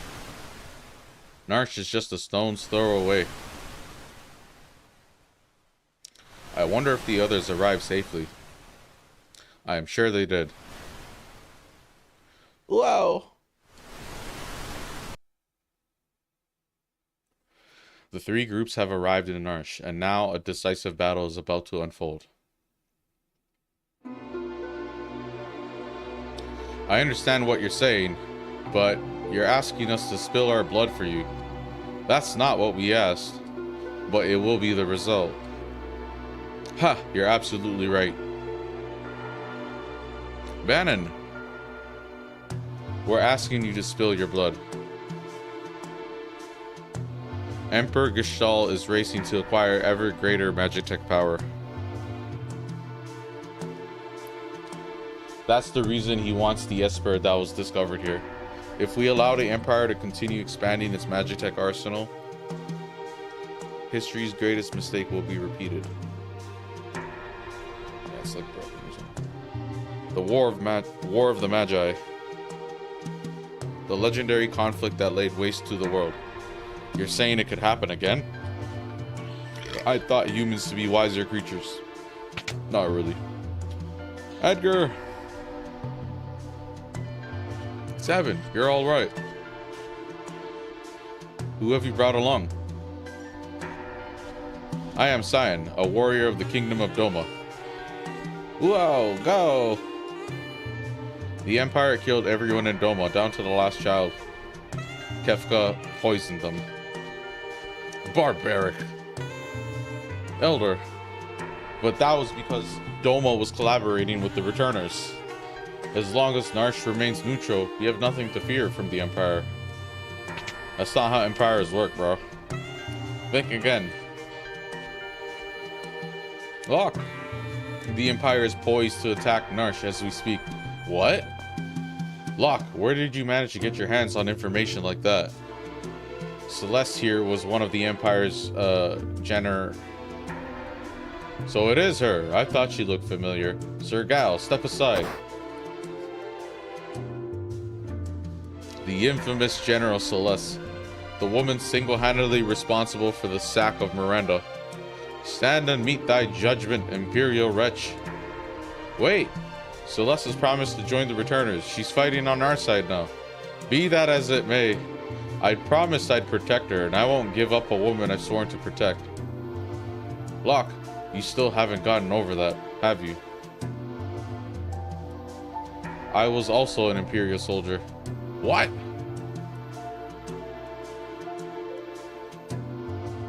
The Empire is evil, but that doesn't mean that all of its citizens are.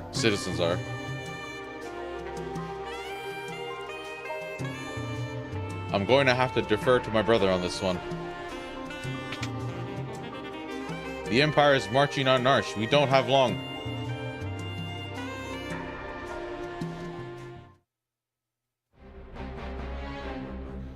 I don't care what you have to do. Just get me that Esper.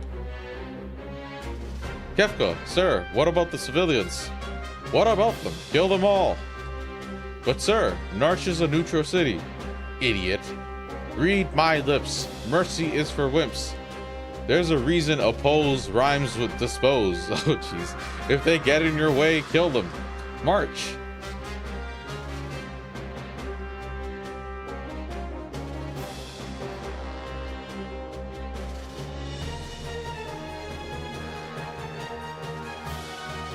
It seems the choice has been made for us. Let us make ready for war.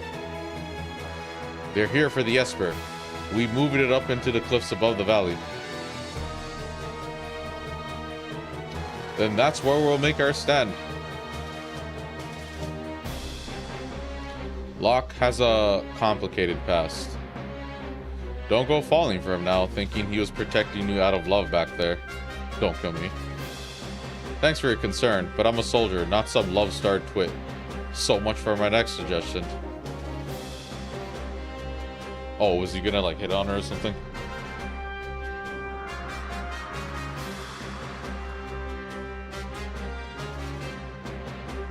Terra, who'd have thought we'd meet again like this? You can use magic too, can't you? But it's different from mine. I was raised to be an Imperial Magitech Knight. When I was still very young, I was artificially infused with magic. Is it possible for you to love other people? Are you mocking me? Do not think even for a moment that I trust thee. Fine, use your own eyes and see for yourself which side I'm on. Okay, so now we are in a interesting segment similar to before, where we have to defend some place. And it's the guide is telling me to unequip Terra because she's gonna be leaving the party. No, I'm not ready. Sure, let's do that. Wait, what? Okay, whatever.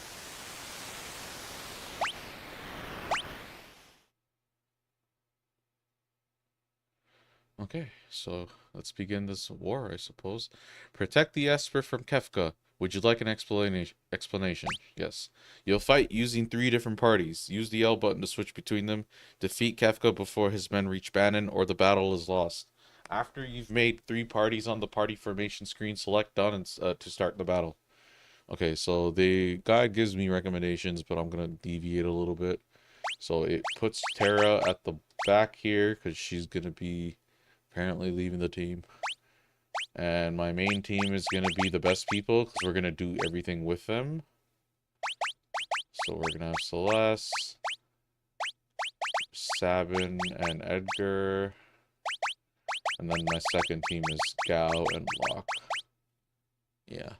Guide suggests Cyan and Gal for second team. I don't want Locke on the team, alright? He's a thief, alright? He only just fucking attacks and steals. These people all have, like, cool abilities, alright? Here they come. And then basically we're just gonna deal with all of them with my main one team. Oh, if it isn't General Celeste, the traitor. Excellent. Now I won't have to hunt you down later.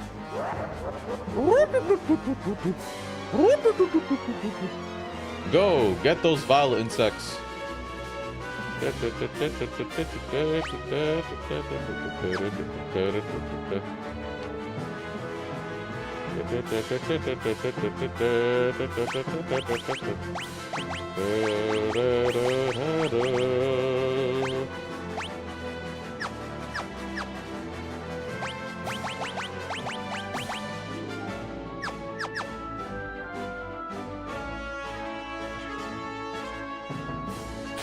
Fight them all.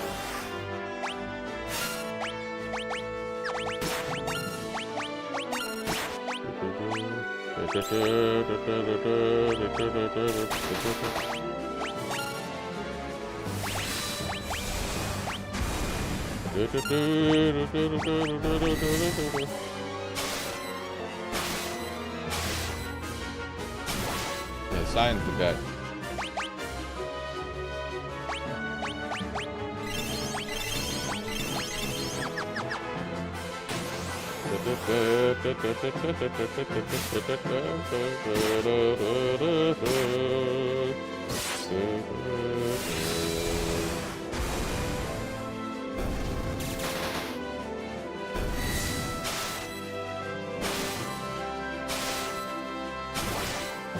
Yeah, Cyan's the guy, man.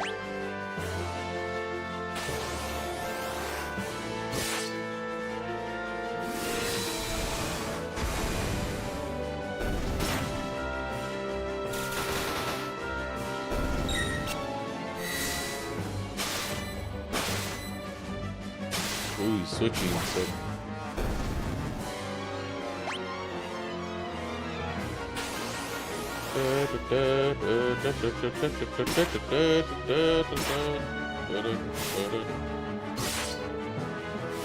Wait, why is her MP going down every time she attacks?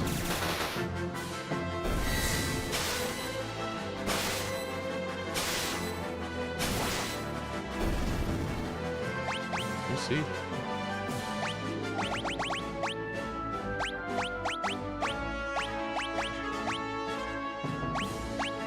Oh well.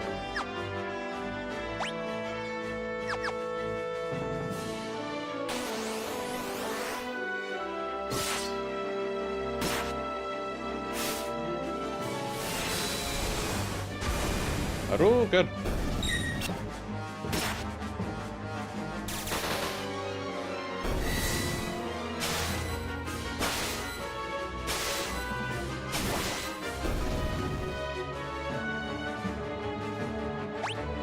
Oh, you can use the bucket to heal.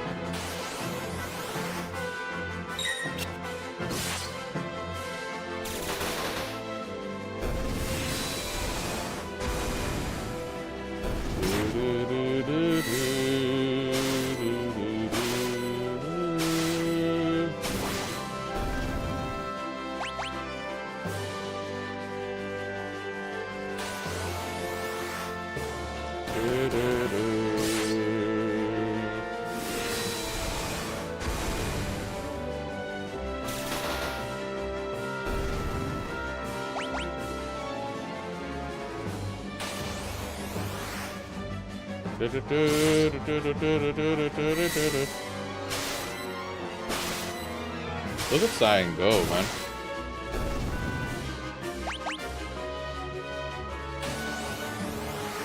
Ooh.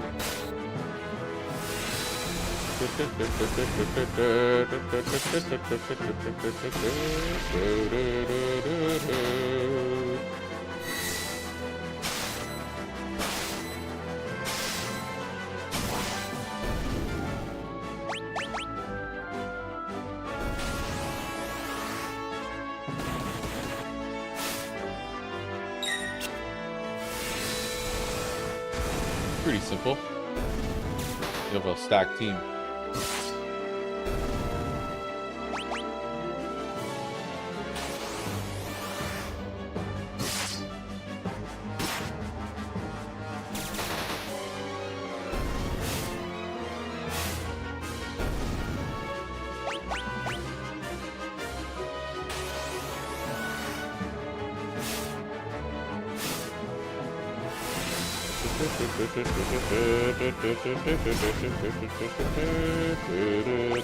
Okay, now all that stuff is Kefka. I'm gonna go all the way back up and heal.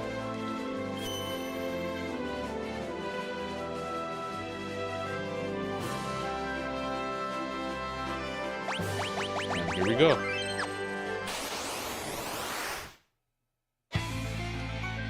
Kefka. Ooh.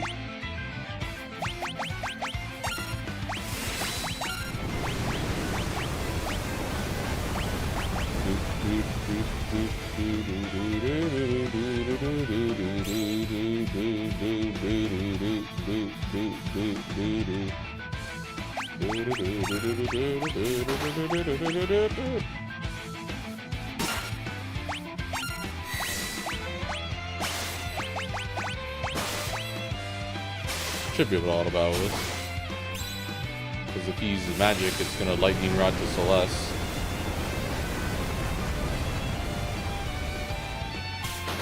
What is he gonna do though? Oh, there we go. Wait.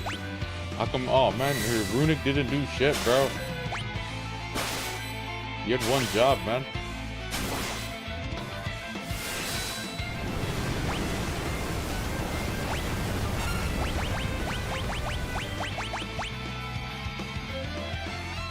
Don't think you've won. Oh man. Okay, whatever. Oh, we get no XP anyway, so it's okay. Cool. I don't know why they do that.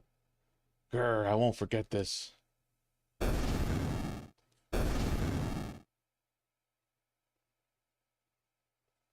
Where's the Esper? Is it all right?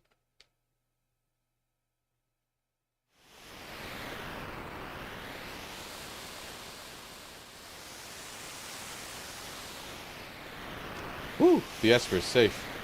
It also appears to be alive. Is that even possible? This is the summon that... the forgotten summon. Never shows up in any other Final Fantasy. Terra, what is it?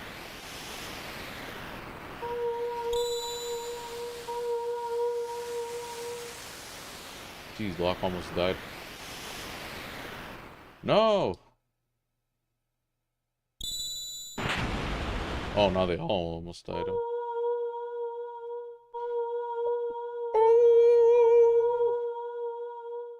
Terra and the Esper. They're reacting to each other.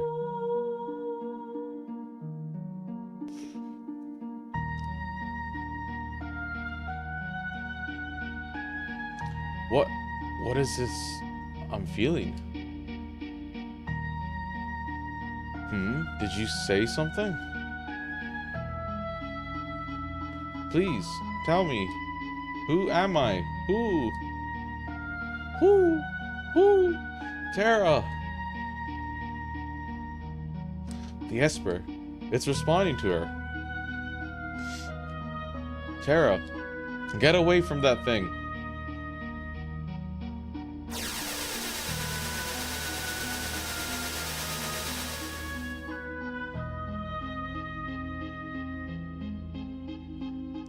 Was she going to trance?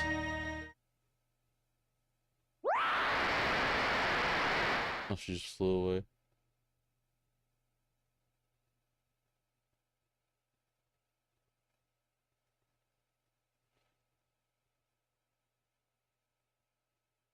She's just flying around. Yeah, she's just flying around. She's like in Super Saiyan Trance Ultra Instinct SSJ4 state.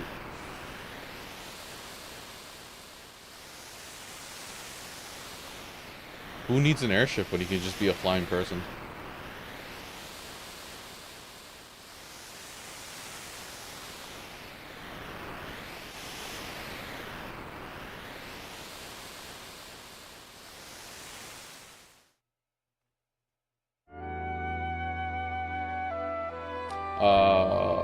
Are you awake? Where's Tara? She turned into something and flew off. She looked like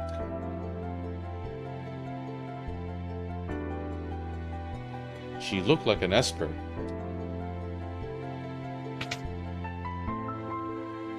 Locke, are you okay?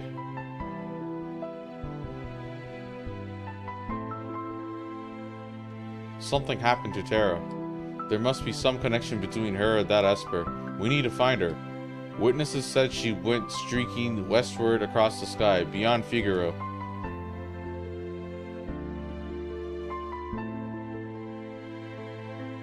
We've got to hurry. I promised I'd protect her. Locke, let's not get ahead of ourselves. The Empire will be back again for that Esper, and someone needs to protect Bannon. She's a former Imperial soldier, but still, we must help her. Everyone just nod in unison. Let's split up. Those who aren't searching for Tara will stay here to guard against further attacks. Figaro Castle can shuttle the others to the western province. It shouldn't be hard to track down clues in Kolingen or Jidoor as to Tara's whereabouts. Okay, so now we gotta form a party. We're probably gonna pick all those sick people. We're gonna probably do... yeah, for sure, Cyan. Yeah, these guys probably. All. And then her. Leave Locke behind, and Gao. So, like, my rationale is really that, like, he has the Bushido commands. He has, like, the auto crossbow. She has runic and magic. Sabin has all his... you know, like, his fucking monk arts. And Locke just has attack and steal. And Gao is good technically because like the rage moves, but it's whatever. We gotta pick, we gotta sacrifice someone. So I'm gonna go with this team, I think.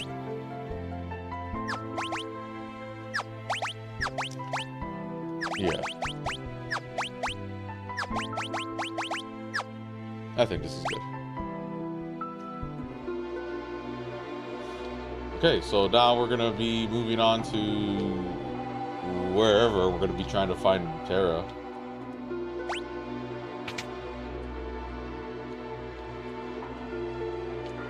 Okay, cool.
That's everything. That other chest is locked.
Hold on, I'll be right back.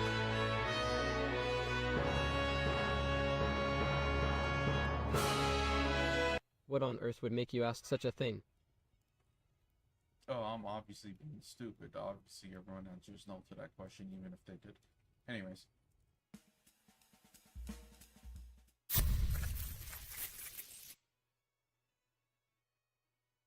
They took the dodging out, but they kept this crouching in. Whoa, what did I just do? That was weird. Also, seamless battles are still in, but it's just kind of like, why is this guy disappearing? What the fuck? He literally vanished. Was that a ghost, bro? Ooh, behemoth blade. Boom! Sick. Behemoth bash.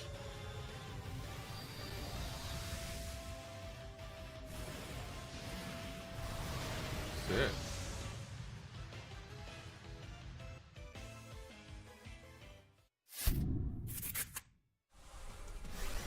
Kellyanne, show me what you got. Your new, not Dynamax form, your Gigamax form. Ooh, what? Oh, that's cool. You're unlocking like a tower like a sniper? Oh, that is so cool. That's how the move is? Okay. Are you ready? Here's a full course feast of venom. Oh, you're going first? Max ooze.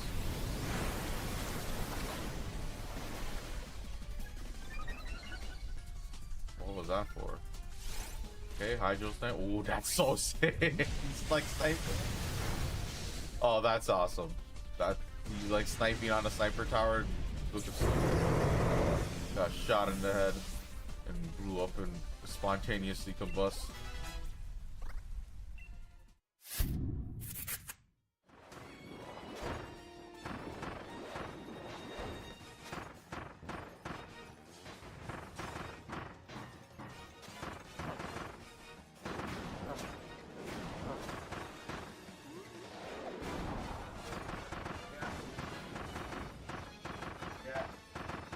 Something blew up. What's going on?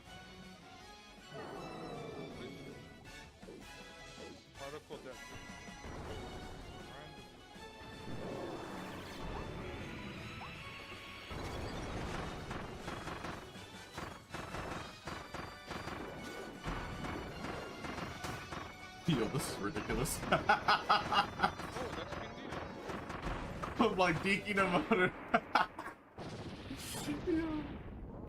Poor guy.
What is that? Scatterbugs evolving? Oh, this is my first evolution. What, you evolved right out here on the fucking field? No scene transition or anything? Oh, that's cool. Scatterbug evolved into Spoopa. I like that. I like that you just didn't go to a separate screen and you just evolved right there. That's cool. Good job, Pokemon. I don't know. That's like kind of the stuff I want to see. Just it's not like it's technically different. Like technologically like some next level demanding shit, but I don't know.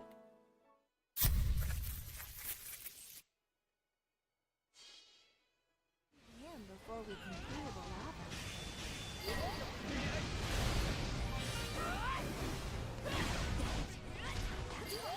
Yo, Minerva is just a monster. I don't really know what else to say. Jesus Christ. Holy, bro. Let's fucking go. We've got to hurry.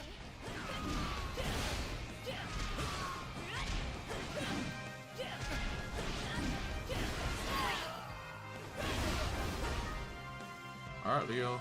I'm gonna whoop your ass. You want to see me disappear?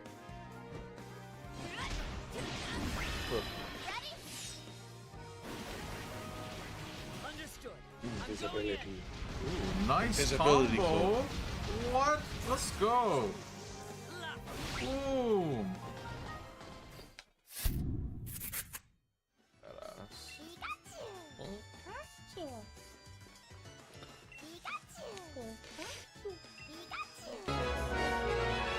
I'm thinking if I should stop streaming and chill for a bit, eat dinner and stuff, and maybe come back on later. And if I do come back, maybe play Rainbow?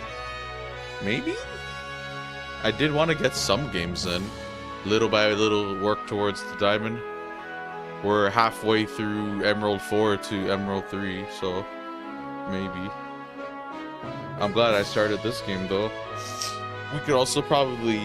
I'm thinking of the game hopping thing again, where I play a little bit of this, a little bit of something else, a little bit of Siege.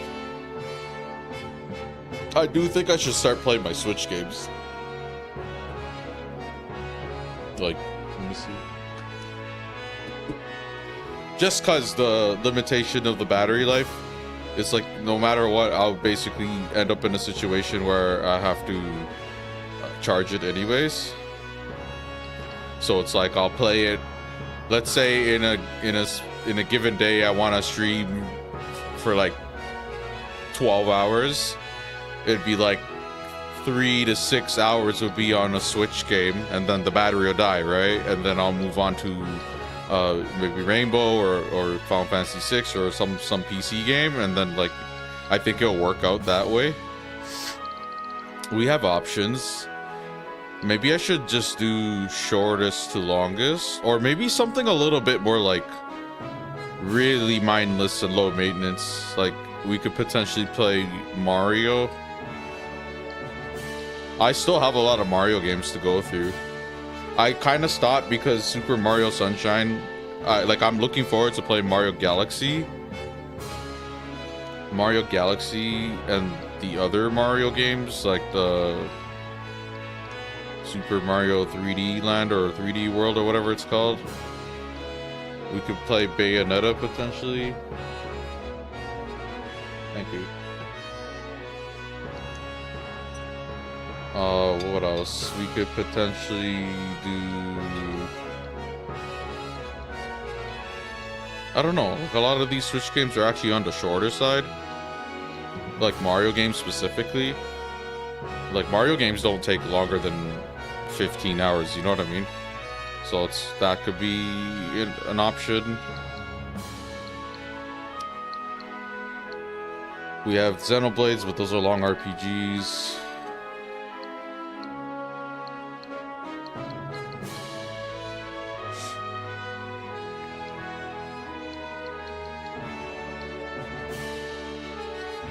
Yeah, we have options here, man. Like, the thing is like...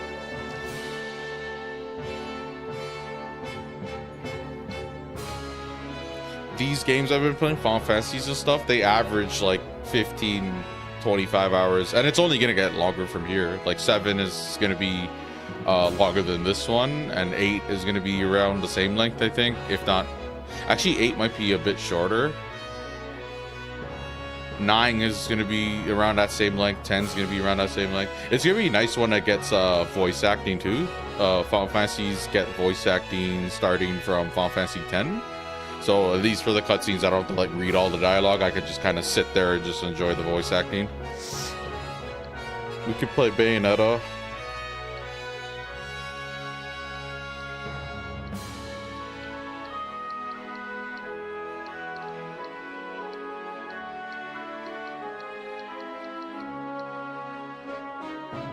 Yeah, I'm thinking I should probably try to do that.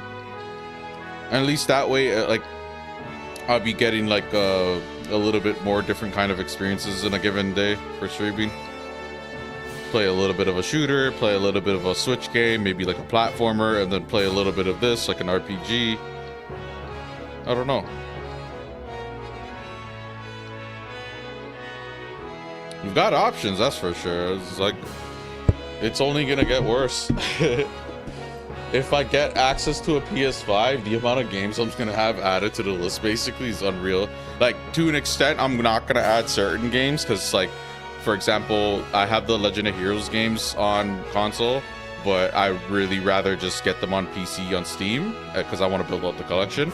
So even though I have Cold Steel 3 and 4 on PS4, PS5, I'd probably rather wait until it's on sale, and then, you know, when I get to it by, you know, beating the other games, I would go buy it on Steam. The other thing is there's 3 other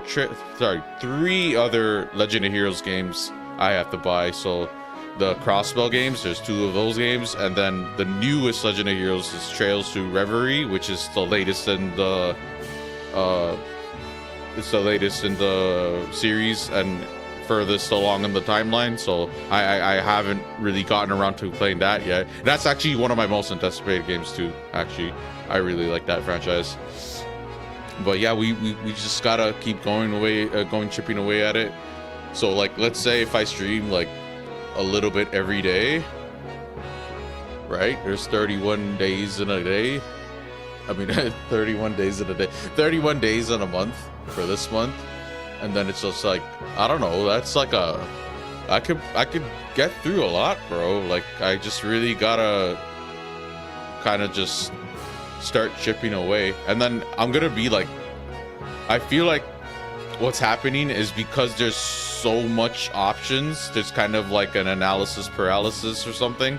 And then because there's so much options, it's like hard for me to like commit to any particular one game. I've been doing a relatively good job though. Like, I beat Final Fantasy 1, 2, 3, 4, and 5.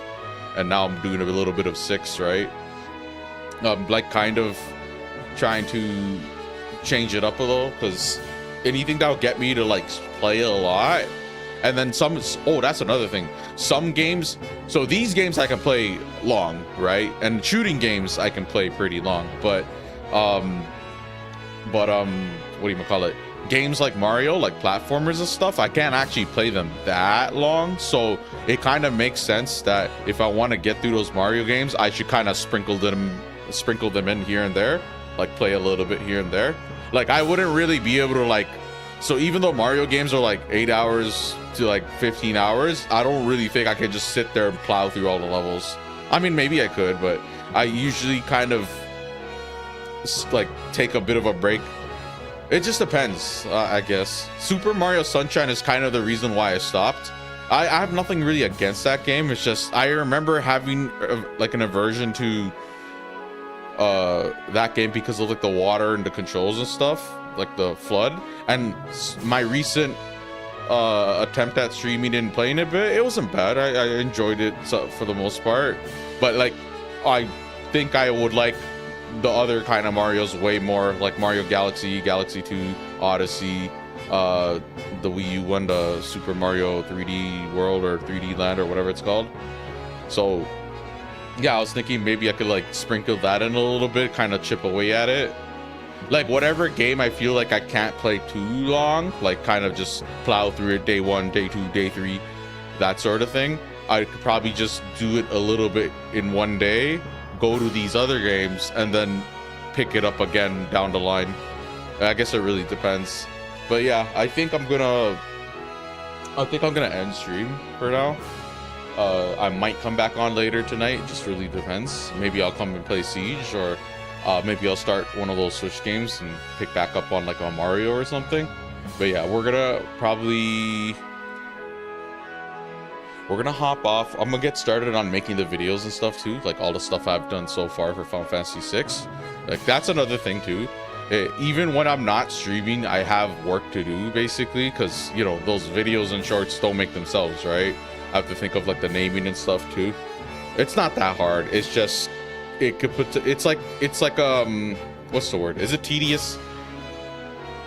It could be tedious, but like it's kind of like super self-explanatory. Like I just need to spend some time kind of just going through it. And like what I kind of wanted to do is like build up a little bit of a backlog of videos I have to render and stuff, and then basically when I'm off stream I'll kind of just chill, maybe watch other streamers, maybe watch a show or something, and then I'll like be rendering the videos and stuff, that sort of thing. So we have a little bit of stuff accumulated so far because we have some footage from Rainbow Six Siege, and we have a bunch of stuff for Final Fantasy 6. But yeah, I think I'm gonna call it. This stream was relatively on the shorter side, I suppose. It's still two and a half hours almost. So yeah, I think we're gonna wrap things up for Final Fantasy 6. I hope you guys enjoy these streams. I hope you guys enjoy these games, and I'm a commentary and all that on them.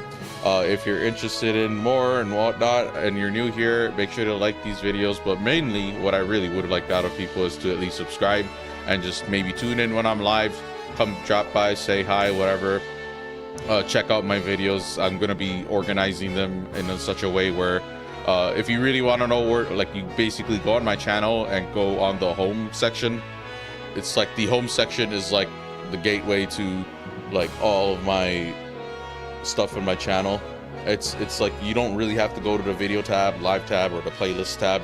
The playlist tab you don't have to really touch either. I mean, if you want to and you use YouTube and you're used to using YouTube and you know how to navigate through people's channels and stuff, I'd at least suggest checking out how my homepage is. I put a lot of thought into it. I'll show you guys. Whoops. Like, clicked it.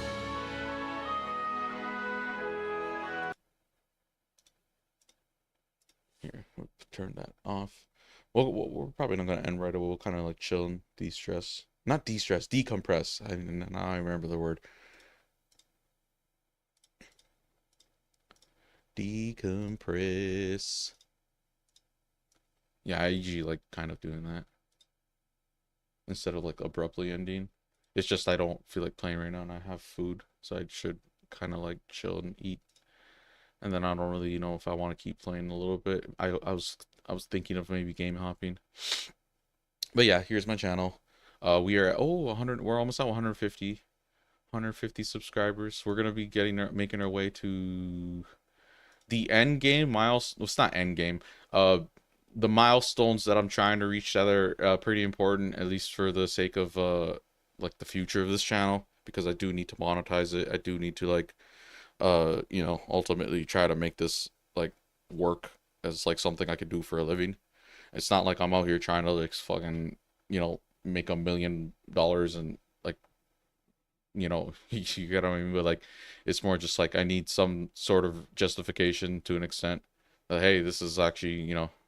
But I think I'll be fine in the long run, so it doesn't really matter. I know that the stuff I'm playing right now isn't necessarily the most efficient or conductive way to get to those milestones. But basically, the main milestones are 1,000 subs. Yeah, 1,000 subs. Because yeah, I'm going for 500 subs first because that's the halfway tier. But that tier only gives you access to memberships, super chats, and a shopping thing. So like if I make merch, I can like put the shop or whatever. Super chats is whatever, that has nothing, like that's up to people if they want to do super chats. And then the shopping thing would require me to make a like a piece of merch. Maybe I might try to think of one really like it'd have to be something. That's the thing about merch. I don't really want to make merch unless it's something I personally would want to rock. I mean that's kind of a rigid thing because there might be some stuff that I might not want to personally use, but I think it's a good product itself. But for at least my first piece of merch, it'd be something I'd want to rock myself. So like I'm trying to think here and there now that like it's getting closer to that point. But mainly what I'm interested in is getting the memberships up and running because gonna work on emojis and badges, and I think I don't know what kind of benefits I can add for a membership channel. I'll like brainstorm more and more, but I was thinking of a members Discord, or at least a Discord that has a members zone.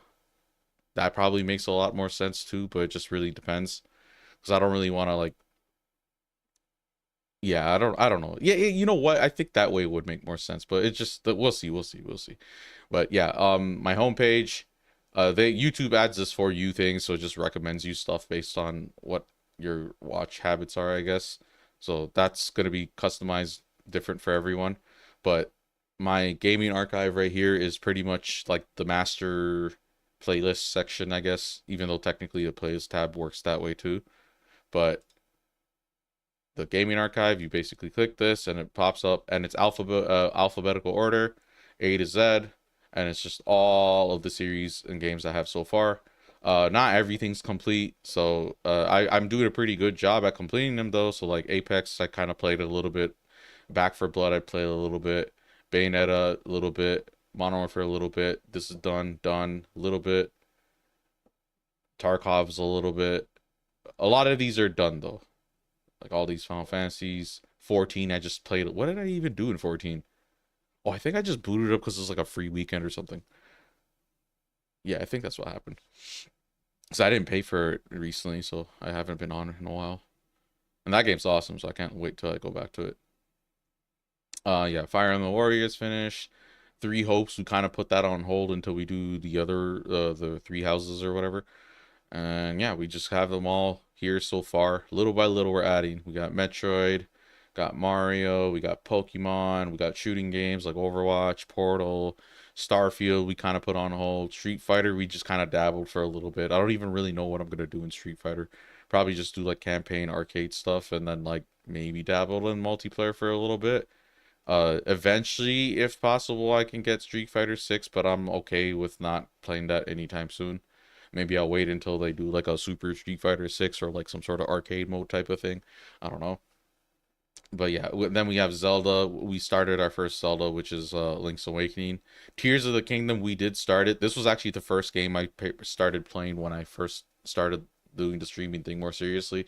But we ended up basically, I started, this was the good example of like what I was talking about. So I started playing Tears of the Kingdom, but I have Breath of the Wild, I have Link's Awakening, and I have all these other games, right? And then I had to make a choice where it's like, do I want to just put this on hold and go retro, like go back to the other games and then do those first and then segue to this? Because I think it'll ultimately look better for my channel if I have it like not just have like a one-off Zelda game, just like the newest one or whatever, but instead it's like as many Zeldas I could realistically get and want to play, and then have like a section. So that's what I did over here. So oh yeah, I have other playlists. So we started on a couple of tier lists. There's like a week where I just basically tried to go tackle tier lists just to kind of give a different flesh out and get like a flesh out and get a different kind of content going. Like, I don't know. I fucking did animals I could beat in a fight, a cat tier list, and just whatever else. I even have, I have a souls. Yeah, cool. Whatever. I just had those, and then what else? I've done unboxings. I've done 3. I've done the controller here. This great a magical. I really like this controller. Maybe like when I use these after like a long time, I can kind of do like a overall like review, because I don't really like the idea of like doing a review of something that's like I barely spent time using, because I really want to give it like a good run, and then as I use it I kind of nitpick on things and stuff, and just kind of really analyze like what it is I might like or not like about something, and then ultimately I think that would make for a better review. Like, I have much more to say as a result. But yeah, we have the controller, that fight stick, which I should make sure I clean that fight stick and dust it off and whatever, instead of just having it hide there. It sucks. I don't really want to like ignore that peripheral and just have it sit there, but the truth is I just really don't play that much fighting games. But it's like a really good peripheral to have to kind of incentivize me for eventually when I do go play those fighting games. And luckily I do have some fighting games on Steam and stuff already, so when the time comes we'll definitely be on that. Maybe like I thought about another thing, like a schedule sort of thing, like fighting game Fridays, shooter Saturdays sort of thing, but to kind of like make me deliberately go and play a certain kind of games and stuff when I'm like on a specific days and stuff of the week, and like in a sort of scheduled fashion. I'm not really sure if I want to do that in a sense, because right now I kind of want to just try to maximize gaming based on just gaming when I'm in the mood, and like playing what I'm like actually interested in playing in a given moment and stuff. Oh, and then the other one was my microphone, the Samson Q2U, which is pretty much what I'm rolling with for the going forward. Even though I've had so many other microphones, I think this is probably the best mic I had so far. The other one that comes close would be maybe the Blue Yeti, but based on stuff I've seen, this is like overall better. But yeah, we have that microphone unboxing as well. What else? Yeah, this we have a shelf for first tier games. So one thing people may or may not notice, because it's like kind of hidden away and not obvious, but if you go to my playlist for any of these games, in the description, so the playlist is organized in this way. So it's streams first, or sorry, videos first. Rainbow, I just don't have any videos. I just have VODs and shorts. So it's videos first, then it's the stream VODs. Sometimes I might delete them, so I have to, it's not actually my first stream on Siege. I've streamed Siege before, but I've deleted the VODs. But so far, these sessions were good sessions, so I felt like overall I can just keep them here and have them, whatever. So I have streams, VODs, videos, streams, and shorts. And then basically on the playlist description, it's basically a bunch of descriptive stuff. So for example, for Siege, it's a competitive FPS with a nice little emoji. This is on PC Steam, even though I do sometimes play on console. Well, in the past, not anymore. I moved on to PC, but who knows, maybe someday I'll go back to it. If I do have a console, that, whatever. And then the quality is 1440p to 60 frames. Pretty much most games are going to say 1440p 60 frames unless it's a Switch game. The Switch games are 1080 60 frames.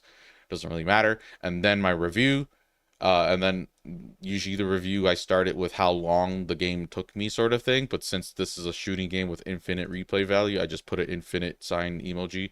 And then it's basically a review, a written review. And then at the end I have, oh, you can't even see it.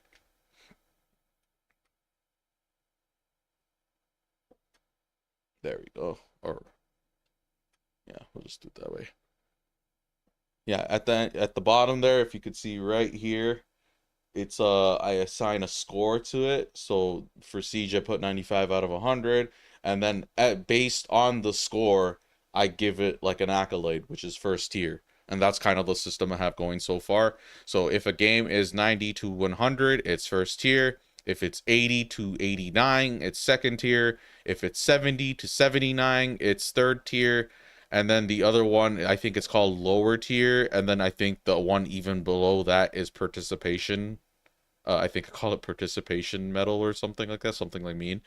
And realistically, there's not a lot of games I'm going to play that's going to be 50 to 59 or under 50.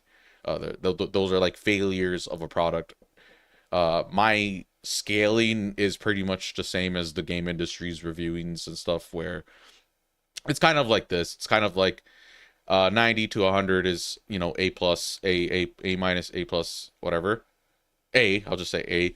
And then the 80s is basically B. Wait, no, that's actually wrong.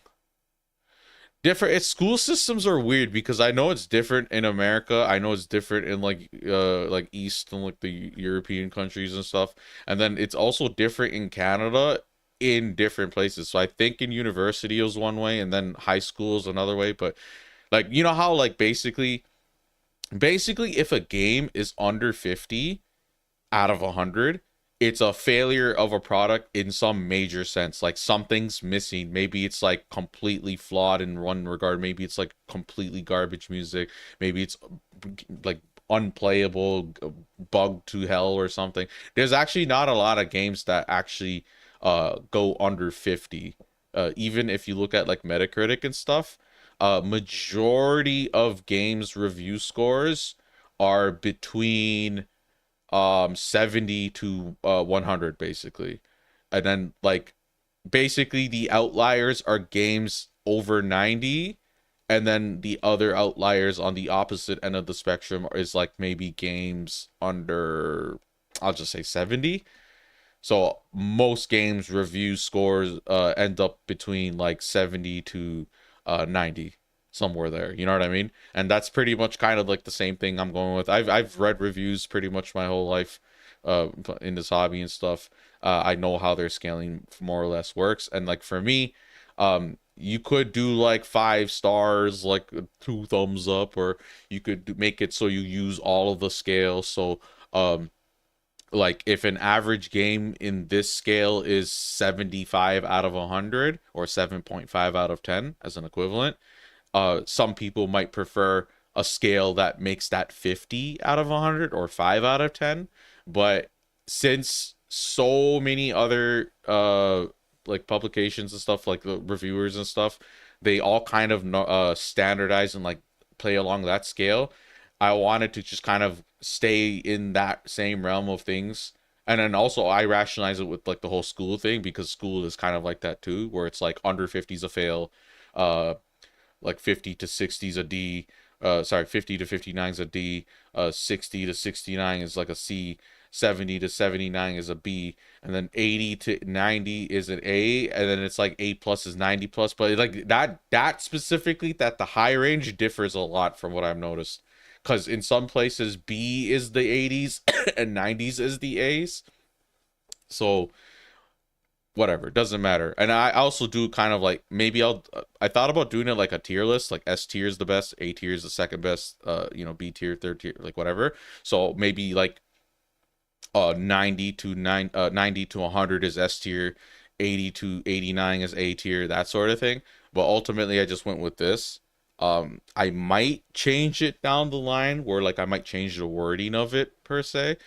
But yeah, so we have scores assigned, and then based on whichever games make it past that, like I wanted to be able to like we're gonna play like 200 plus games, right, for example, and let's say out of those 200 games 20 of them I actually give a score of 90 and up.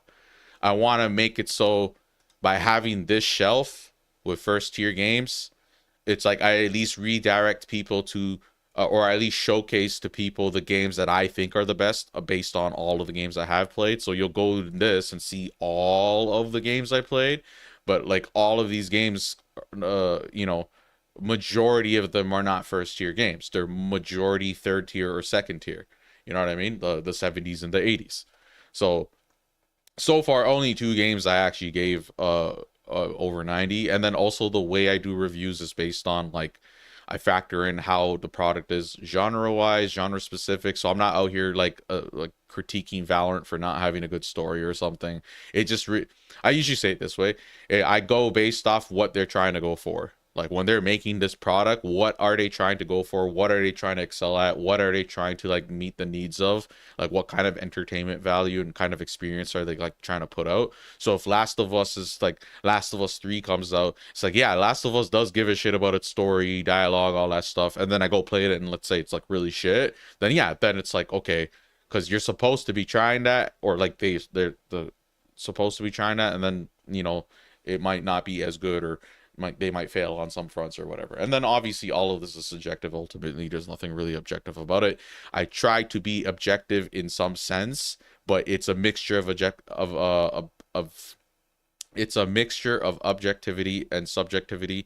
And then also my own like kind of preferences play heavy roles in it. And then also I have like my own rationale as to how I kind of compare them against each other.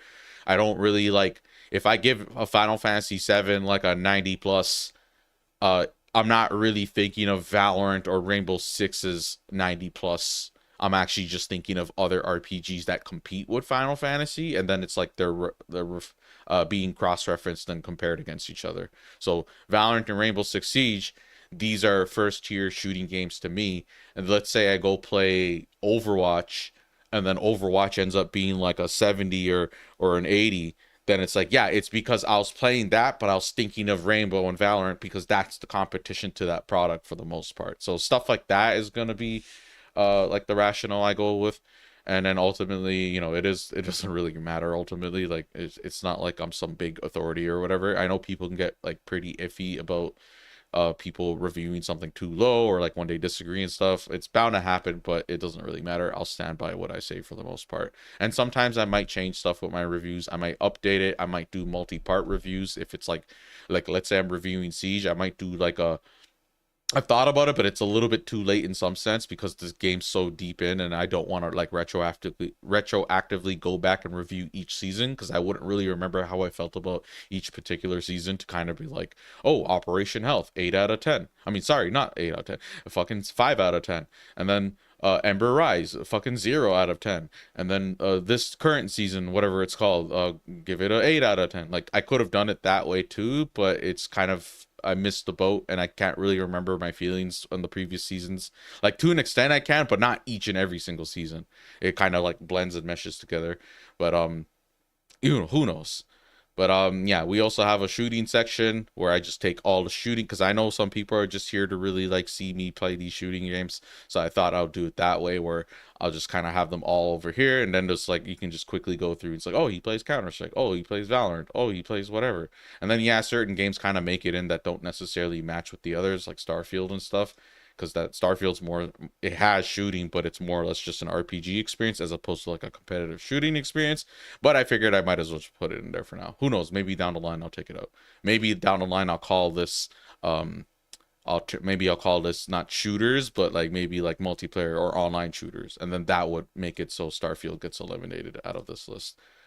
But yeah, we have that, and then we have franchise shelves, basically series shelves basically, and this is like gonna be here to stay. It's gonna be Final Fantasies 1 to fucking 16 plus spin-offs, like just everything. And it's gonna be so cool. I think like I'm gonna really like just looking at this and just like, oh cool, I'm like the only guy on YouTube that actually has this.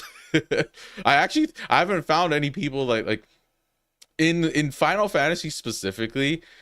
It's not to say that I don't know, like I can't find, like I knew someone, like I had an online friend that played just as much Final Fantasy as me. He's probably played, he probably missed a couple here and there, but he's probably played like 90+% of the franchise. Meanwhile, I'm like pretty much close to 100% at this point, minus Final Fantasy 11, but I've played all their spin-offs and shit, fucking World of Final Fantasy, you name it. Just, yeah, but like I'm gonna have this whole section. Other series are gonna get like removed, so like I just have Mario for now, and then who knows, like if I end up like, I know for a fact that I'm gonna have Final Fantasy as one of them, because I don't have infinite shelves. It's like a max of 12 shelves. I think it's 12, I don't know. And then that includes other stuff too, like this counts, this counts, this counts, this counts, this doesn't count. I have an upcoming streams thing, so if I ever schedule a stream, that takes a shelf too, but since I have no upcoming scheduled streams, it's not even showing here. That one I might just remove and add based on like if I do have something to schedule. But yeah, pretty much gonna have Final Fantasy series. I could say Legend of Heroes is gonna be here because that's like actually one of my franchises, one of the series that I really really like. So and that has a lot of entries too. That's another thing. If it's like Metroid, where I like look, I have Metroid over here, and I only have 2 games. The only other game I can add here is maybe Metroid Fusion if I get the Virtual Console thing on Switch, and then technically Metroid Prime 4 when it comes out. So that'd be 4 games, and then it's like, yeah, I have no real way to access or stream or whatever capture the footage of the other ones. And then even if I did, I wouldn't want to for some because like let's say 3DS the quality like it's gonna be so shit, and I don't feel like doing it. And it's just like I really rather just kind of operate under like stuff that I can get good high quality footage for 1440p 1080p, that sort of thing. And then yeah, so like later on down the line, if another series, like let's say Legend of Heroes is that example, if I run out of shelf space, I might remove one of these shelves and then put Legend of Heroes in its place, stuff like that. Kirby's on the chopping block, Metroid's on the chopping block. Like there's no more Kirby games I'm going to be playing, so it's really just these 3. Yeah, there's no other Kirby games I have. And I don't know, there is other Kirby games I could potentially play, but I don't want to play them. It's like the fighting arena ones or whatever. Like it's not really like a proper Kirby game, so I just didn't really care. And then Zelda is gonna get added. Like I'm gonna add more on, and maybe it'll stick around and stuff. And then Pokemon, same thing. And then Mario, even though there's gonna be a lot of Mario, I might potentially remove this too down the line. Who knows? It just really depends. As I as I go and play these other games like Witcher and stuff, or Xenoblade or something, I don't know, like there might be other game series I might want to like showcase, or Resident Evil or Devil May Cry, like pretty much maybe like stuff that has a lot of entries. So like this one has 6, and look at Final Fantasy though, like look how many games. And that's not even everything. I'm missing Crisis Core, I'm missing Type 0, I'm missing World of Final Fantasy Tactics remasters eventually coming out, Final Fantasy 7 Remake, 7 Rebirth, Final Fantasy 3 Remake, and Final Fantasy 4 Remake. There's a lot of entries I'm missing, so eventually I'll get them, and eventually I'll go through them. Yeah, Resident Evil could potentially be one. I'm not even looking, to be honest with you, I'm not looking forward to playing any of these except for this one and this one and this one and 8. Everything else is like, I don't know, not my there's all sorts of reasons why I don't want to like play them. Tank controls, bad PC port shit, and just some of them are just straight up bad games, like fucking 6. And then like 4 original, I just really don't want to do tank controls, bro. Yeah, and the Legend of Heroes, these are Tales franchise. Excuse me. And then yeah. And then later on we're gonna be trying to knock out some of the games on my wish list. Gonna be buying those and just adding those to the list. Who knows? Maybe I'll get them some other way, like a humble bundle sort of thing, but or if I get my a PS5, a lot of the games I actually already have on console and stuff, but I've mentioned this many times, but I kind of want to build a Steam collection out. Eventually, if I get a Steam Deck too, that would also kind of be synergetic because I'll just have my whole collection ready to go on the go. But I didn't really care about that because I kind of just want to play them and stream them.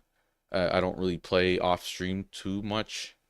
The only time I have recently was Rainbow Six, like I mentioned. But yeah, so yeah, if I would recommend going to my homepage and just kind of like checking that out. But yeah, the main things I'm trying to aim for is, for now, 500 subs, but technically 1,000 subs, and then 3,000 watch hours, but technically 4,000 watch hours. Because 1,000 subs and 4,000 watch hours is the requirements for the YouTube Partner Program. And then once I get eligible for that and I apply for that, I don't know really how certain things are gonna work. I'm just gonna have to wait and find out. But we're gonna get access to ads. We're gonna be able to monetize the channel and just have all of this stuff, whatever. And I hope in the process of them, like, I hope nothing I'm doing is like wrong or like problematic or anything, where it's like, you know, like I'm trying to cover copyright. I think me playing these games, camera, face cam, commentary, hand cam, all that stuff, just whatever, and then the fact that I'm like actually playing a game and stuff, and then like kind of reacting here and there, all that, whatever. I'm hoping that's like transformative enough. It should be like basically all fair use and stuff. And then like stuff that's copyrighted, there are some streams and videos that did get copyrighted, not copyright strike, but copyright claim or copyright ID or whatever, where it's like, oh, here's the Final Fantasy theme, we detected it here to here. And it's like, for those cases, I can either dispute it, I can mute it, I could do like replace the music, stuff like that, or I could just share the ad revenue. Maybe I might just end up doing that. I don't really care. I think in the long run, I don't even think you generate that much money from ad revenue. I think you make the most money probably through like sponsorships and maybe stuff like super chats and memberships, like donations and stuff. So yeah, that's all for now. I think that's about it. We're gonna wrap things up. Oh, we're at 74K. Let me wait, what happened? It's definitely, yeah, look at that, bro. Yoshi's Crafted World's 10K as well. These are my most viewed videos. That's pretty nice. I don't know why. Like, the only correlation I can see right now is coincidentally these are the two oldest games I have on this channel. If you go look oldest, Yoshi's Crafted World, and then after I did Yoshi's Crafted World, I moved on to Donkey Kong next. So that's like the only correlation I can see right now, or like, you know, where it's like, oh, because they existed on the platform long enough to accumulate this amount of views. So I'm hoping down the line, like my Final Fantasy stuff gets pushed the same way, and then, you know, little by little, it's just gonna kind of build views. You know what I mean? And yeah, we have our shorts. My shorts get decent views here and there. Depends on the game. As mentioned before, my Siege stuff is like the best stuff so far, performance-wise. And I have a lot of new Siege shorts, so we can just kind of sprinkle in a couple of Siege clips here and there. I have some clips. I don't know if that was an ace or not in one of my recent streams. I counted 4 for sure, but I can't recall if I got the 5th one too. And if I got all 5 people in a 60-second duration, then that's gonna be probably my me personally, I think that's like my best short so far. My fastest ace was like under 15 seconds. Not on PC though. That was like way back in the day. But if I can ever achieve that, something like that, that would be an awesome short. Where I just crushed the whole team and like it's just serious. But yeah. Yeah, anyways, that's all for now. I hope y'all enjoyed the stream and all that. For some reason this Final Fantasy 6 gets a lot of views, man. I have 34 views and stuff. I hope it's like my I know there's some of you that watch in the shadows. Well, my shout out to my introverts that just kind of sit there, chill, eating their food, and while they just watch people stream and play games and stuff, don't even participate, don't even say shit. You're just kind of there. Y'all are like the real ones, because like low-key, like the viewer duration, I could see on my metrics that I do seem to have people that watch my stuff. Like it's funny because I know, so like it's like kind of cool because I know my mom watches me. She like has my stuff up, she like likes my stuff. And like, it's like that's kind of what like a large part of like what made me feel more and more emboldened and confident that this is like the right way to go. And I felt like really encouraged, you know, because that sort of support. But like I just wonder if there's like some people out there that I don't really know that, you know, it's like, hey, maybe they're like looking for new people to watch. Maybe they have a habit of doing that. They just have all these, maybe they're from Twitch and they're trying to find people on YouTube because they made the switch to YouTube. I'm personally doing that too. Like on YouTube, I try to follow everyone so that my stream, my left tab for subscriptions, I have like a I want to build a list so I at least have someone to watch if I ever want to. Right now, a lot of people are live, but like, you know, other times and stuff. But yeah, anyways, that's all for now. I hope y'all enjoyed. I hope y'all have a good night. I might potentially be back tonight, or sorry, after midnight. Maybe I'll play Siege or something. I don't really know. Not no guarantees, but we'll see how I feel. But that's all for now. Thank you for tuning in. I hope y'all have a good night. Peace out.